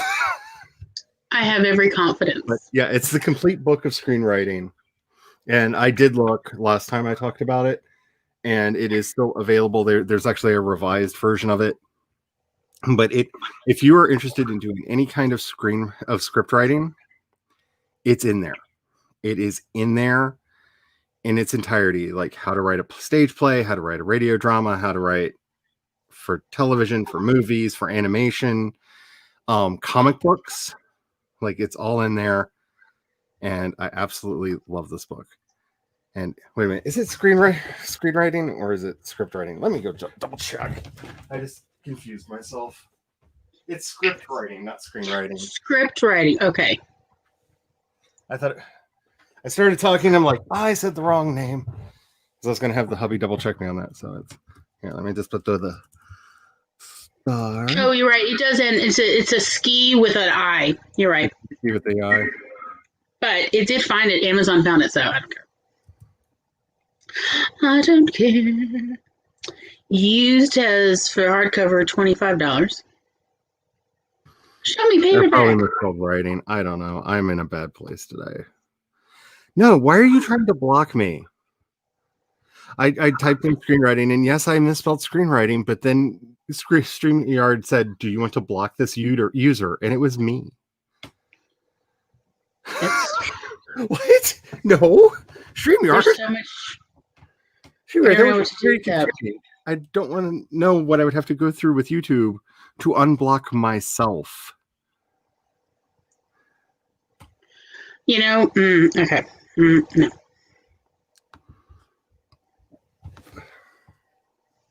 No, I think Shonda Rhimes was involved in Bridgerton. Sense8 is involved in Bridgerton. Sense8 was the Wachowskis. One of the Wachowskis, yeah. And Joe Straczynski. They came up with the idea, and he co-wrote all of the episodes with them. And I think Tom was saying there's some TV show called Space Commander that maybe is coming out or has come out as well. He wrote my absolute favorite comic of all time, and it was a one-shot, so nobody's ever read it. But basically, it's a story. It's basically a showdown between Dr. Fate and the Green Lantern, and Hal Jordan's Green Lantern, because Dr. Fate is all about fate, duh, and the Green Lanterns are all about free will. And it's like a college level paper on determinism versus free will using DC comic book characters, and I love it. He's one of my favorite writers. I really do like his stuff at all. I love it. I love it so much. Yeah. I also didn't think that I would accept her as a villain. I mean, straight up villain. Like when I heard she was cast as Cheetah, I was like, really? As a villain? Because she always plays such goofy characters. You know what I'm saying? Like, and no, like she pulled it off. She's a much more versatile actress than I gave her credit for being, and I'm happy for that. She really is. I watched until it took me back to the main screen. Okay. When I watched it. So, because I think I know what you're talking about. Yeah. If there's not a callback moment, you haven't watched through to the end. But yeah, they're alrighty. I don't know what I want to do because let's see, it is almost 6 o'clock my time, 7 o'clock, and I've been doing this for like 3 hours. So I don't know if I am going to push on or not. Let me see if anybody else is doing a thing, because I don't know if anybody else is doing a thing today. Probably not a lot of people are doing much because it's after Christmas. Yeah. Because that was also when we were on the road, we saw so many out-of-state plates, and we're like, yeah. I see no one streaming right now. So I mean, like, I'm ready to make some Canvas stuff and set up Monday's stream. We're going to talk about Southern queer playwrights. See, I'm just trying. I'm wanting. I'm going to fail at this miserably. I need to say that for the record. I have already pre-prepared that you need to get it off your chest. Yeah. But okay. I have already decided, like, I'm going to try to take off as much, like, YouTube-wise, as much as I can between now and the new year, because I just made a bunch of videos. I'm trying to plan out, like, what I want to do with the 2 channels going forward into the next year. And, like, I'm already, like, I need to make a video about this, that, and the other thing, because I got used to doing a freaking video every day. And it feels weird that it's been 2 days and I haven't made one. It feels weird. It sounds kind of interesting, like inspiration, motivation wise. So I don't know what I'm going to be doing for the next, like, week or so, but, like, I wanted to just take this time off and, like, rest and relax and recuperate and figure things out. Yeah, already, like, you can do the things that inspire you, and that's regenerative anyway. Yeah. Like, you can have essentially sort of like active resting, where you're doing the things that fill the well for yourself. And even if it's not you laying there like a roll on a log, it's still helpful. I actually learned a lot from that because I bought that copy of it. Oh God, probably. Oh, really? Oh, that would have been like 20 years ago. Sorry, realizations about, like, life. Yeah. Back when I was living in California and I'm so old. figuring out how to do screen, like, it doesn't feel like that's possible. How did time pass by so fast? But at the time, it was like so slow, just stretches on, and then all of a sudden, wait, what? Yeah. But I don't feel ancient. Woo. £7 for postage. That's a lot. It's ridiculous. That's wow. Just sorry, that kind of took me for a loop there.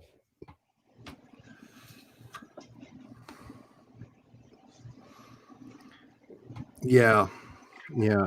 And like I said, I'm probably gonna do, like, I'm still planning on doing both my streams next week, just cause, like, habit. Like, I am a creature of habit, and I will be sitting back going, I'm forgetting to do something, and freaking out, like twitching like a caged rabbit if I don't do them.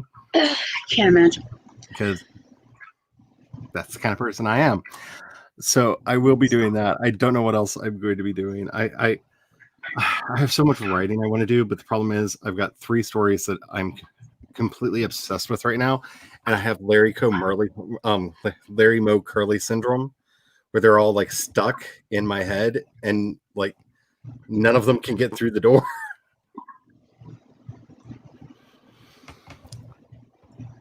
And it's just like I want to, but I could. And I'm hoping focus. Like tomorrow, my plan, if I can do it, is to do like a mini meditation retreat for myself and just relax and put that weighted blanket over my shoulder and meditate until I see the horizon.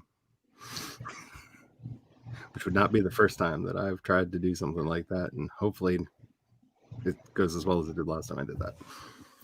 So you're going to take the week off from everything except prepping for Nano 2021. Oh my goodness, yeah. See, I still don't know about that. That's the one thing I don't know if I'm going to go back and unpause my Milwordy on the 1st. That's my real question inside my head right now. Is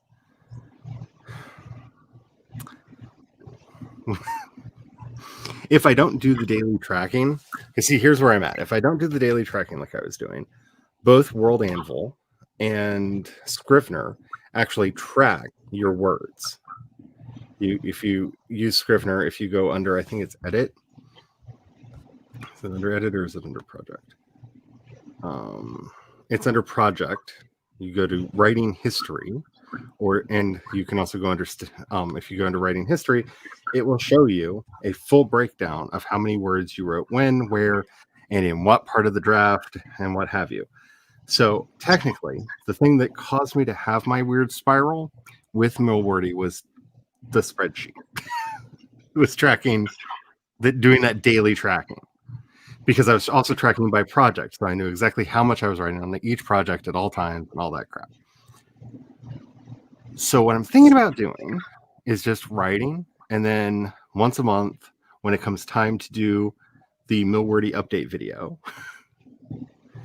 pulling the numbers, putting them together, adding them up, and going, "Oh, I did this much this month." I like that. So where you're not like focusing on the daily returns, but merely once a month computing it, and then for the rest of the next month, you don't look at it till it's time to film. Yep. So that sounds very healthy. Yeah, I'm thinking about doing that because it took me to a very dark place.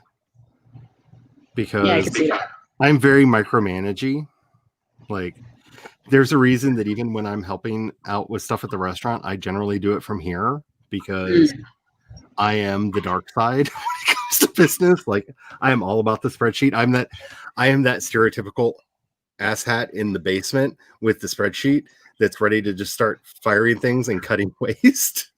Like, I get really bad when it comes to business. And doing that daily tracking project by project the way I was doing it brought that out in me. And like, oh, my creativity really didn't like that. Like, muses do not like that. So yeah, they don't like being, pencil pushed. And so yeah, I don't know. We will see what I do, but I want to make a decision, because then I can announce it early, and then, like just as like a one-liner either at a stream or something, be like, hey, I am doing, whether I am doing it or not. I don't know. Let's see. Amber says, I have work Monday through Wednesday, but you're going to use those days to record like crazy. Yeah, for the cover reveals. See, this is where I'm bad. I really like the idea of cover reveals.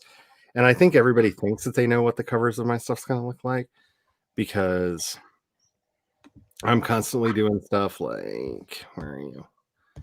Where are you? Where did you go away? There you are. Because I scrolled down instead of up. So I like do stuff like this where I'm like, here's the book cover. I don't know if that's the book cover.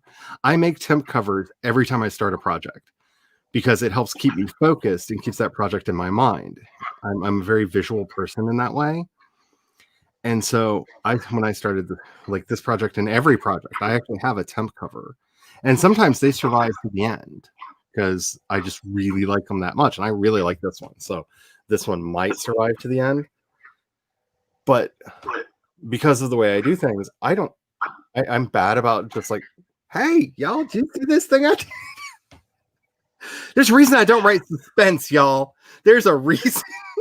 Because I'm just like, hey, the murderer, he's over there. It's that guy right there. Like, Just so you know, yeah.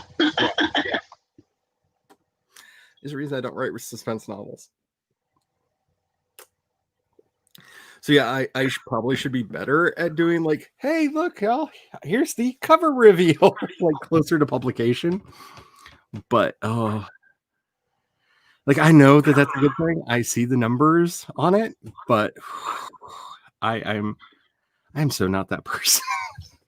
That's one of the things that I'm not good at all. Yeah. I don't know what my schedule is going to look like in the new year. I really don't, because I need to rethink a lot of things. So you paid an extra $3 for the book and 70p. Well, that's still a savings over that one that just wanted £7 for the shipping. Yeah, that's a lot. £7. That's a lot. Yeah. For one book. So not a feature. Oh, that's not a feature on the non.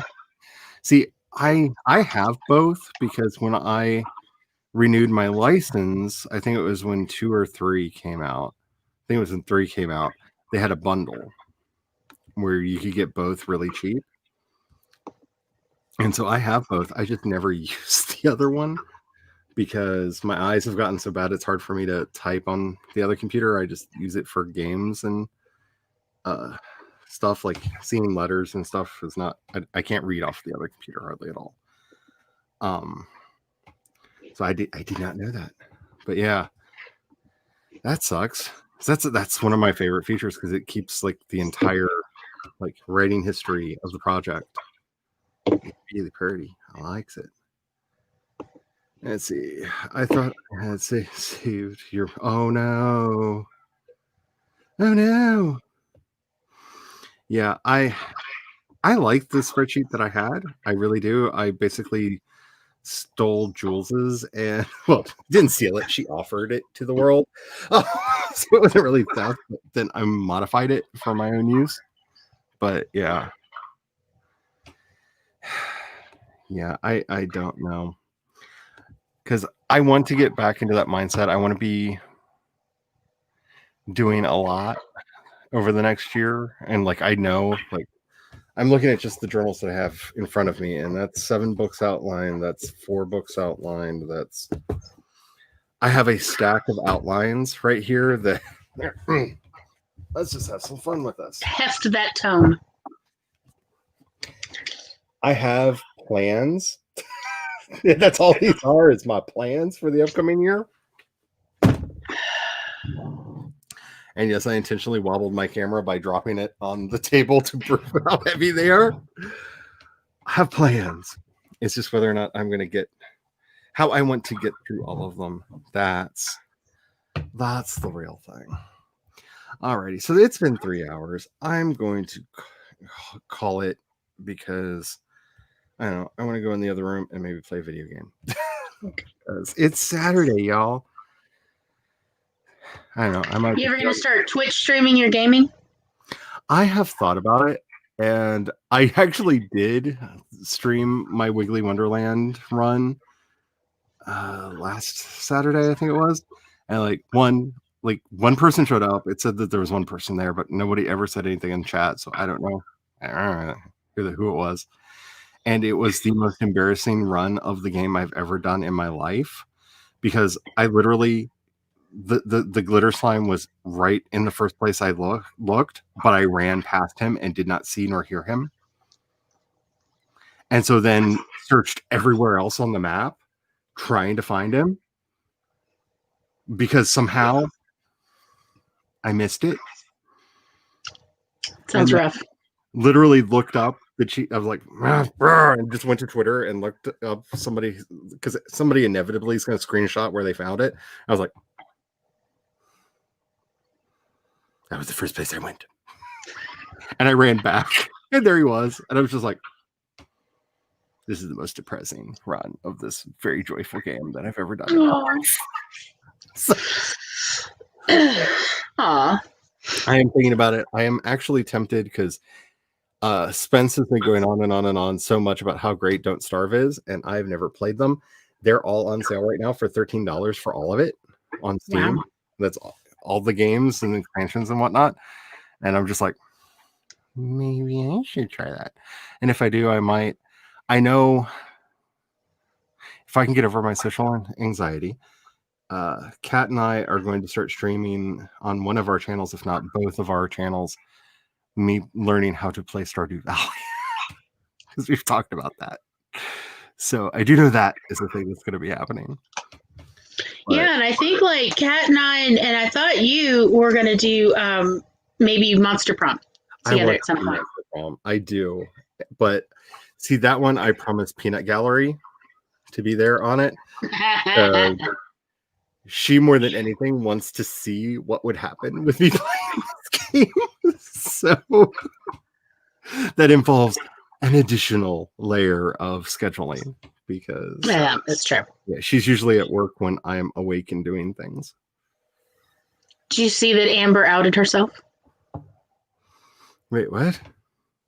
in the chat? Oh no! It was me, she says. She was the one stalking your game. So you got to watch the disastrous run. I tried to like make it interesting and entertaining and did everything in my power not to go through all of the like Hobson lore, because I am so obsessed with that. This game is so stupid, y'all.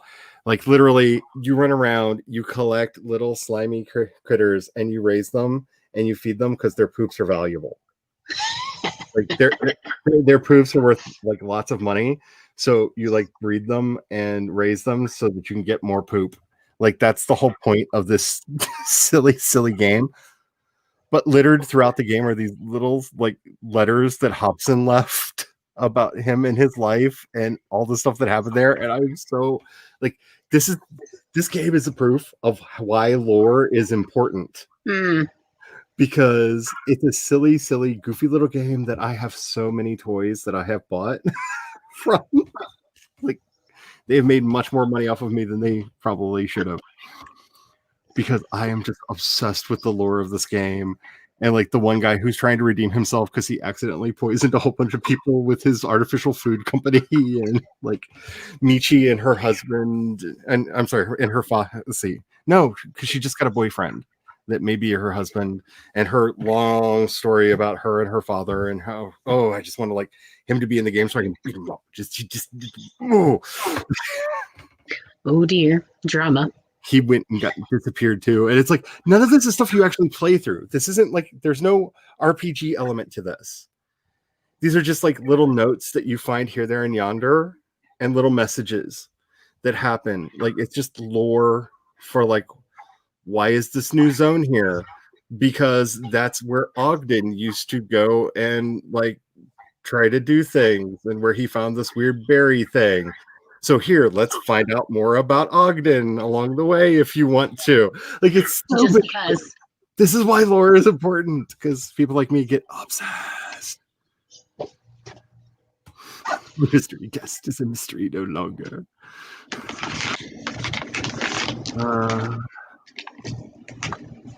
But yeah, I'm probably gonna start doing more stuff over there. I'm also gonna start streaming the recording of the podcasts, because I've been watching how a lot of people do that, and I think I saw a method that a couple people had that I really liked, because I've tried it before, but it was basically like a speed run of a stream, because I'm used to just knowing what I'm going to talk about, showing up and like and recording it, just like record to done. And so that was weird to do as a live stream, but I think I've seen some methods that I want to try with that, so there'll be some of that too. Thank you. Alrighty, so yeah, I'm gonna go probably just like stare at Steam sales and not buy anything. Have you watched all of Letterkenny yet? Oh no, that's probably what is actually going to happen. Is I'm going to go in the other room and the hubby's going to go finally, and just hit play because I don't hear any music coming from in there, so it's probably just like queued up and like waiting for me to walk in the other room.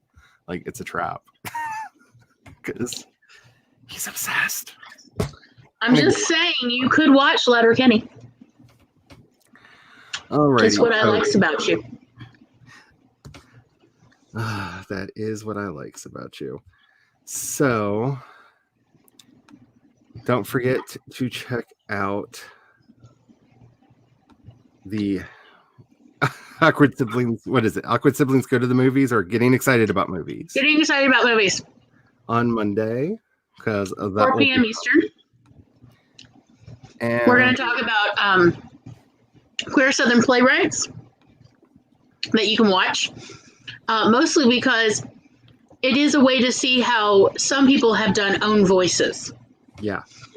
And to offer inspiration for that, as well as essentially what are the pros and cons and what are the challenges and the benefits as they pertain to writers, because that's my sermon, y'all. So yeah, we'll be doing that 4 p.m. Eastern, 1 p.m. Pacific, or available on the replay on Monday. We'd love y'all to come. There will be prizes because we will have bingo again. We're doing bingo all December because I mostly just want an excuse to give people free things there. I admit it right now. I may, for some of the craft books that I have that were helpful to me that I don't read anymore, I may start doing something like that to offshore some of those, because I have too many books and not enough shelves. And like I have a lot of books that like were very helpful to me, but like I learned what was in them, and unlike the books that I did the video on the other day, I don't go back and reference them again. Like I learned, thank you, but I don't go help somebody else in the world. So. I have multiple copies of Rita Mae Brown's book on writing. And the reason I have multiple copies is I wanted to give a friend of mine, a coworker at the time, a copy of the book because I had found it so useful. And I kept ordering used copies off of Amazon. And, they have a month to get to you.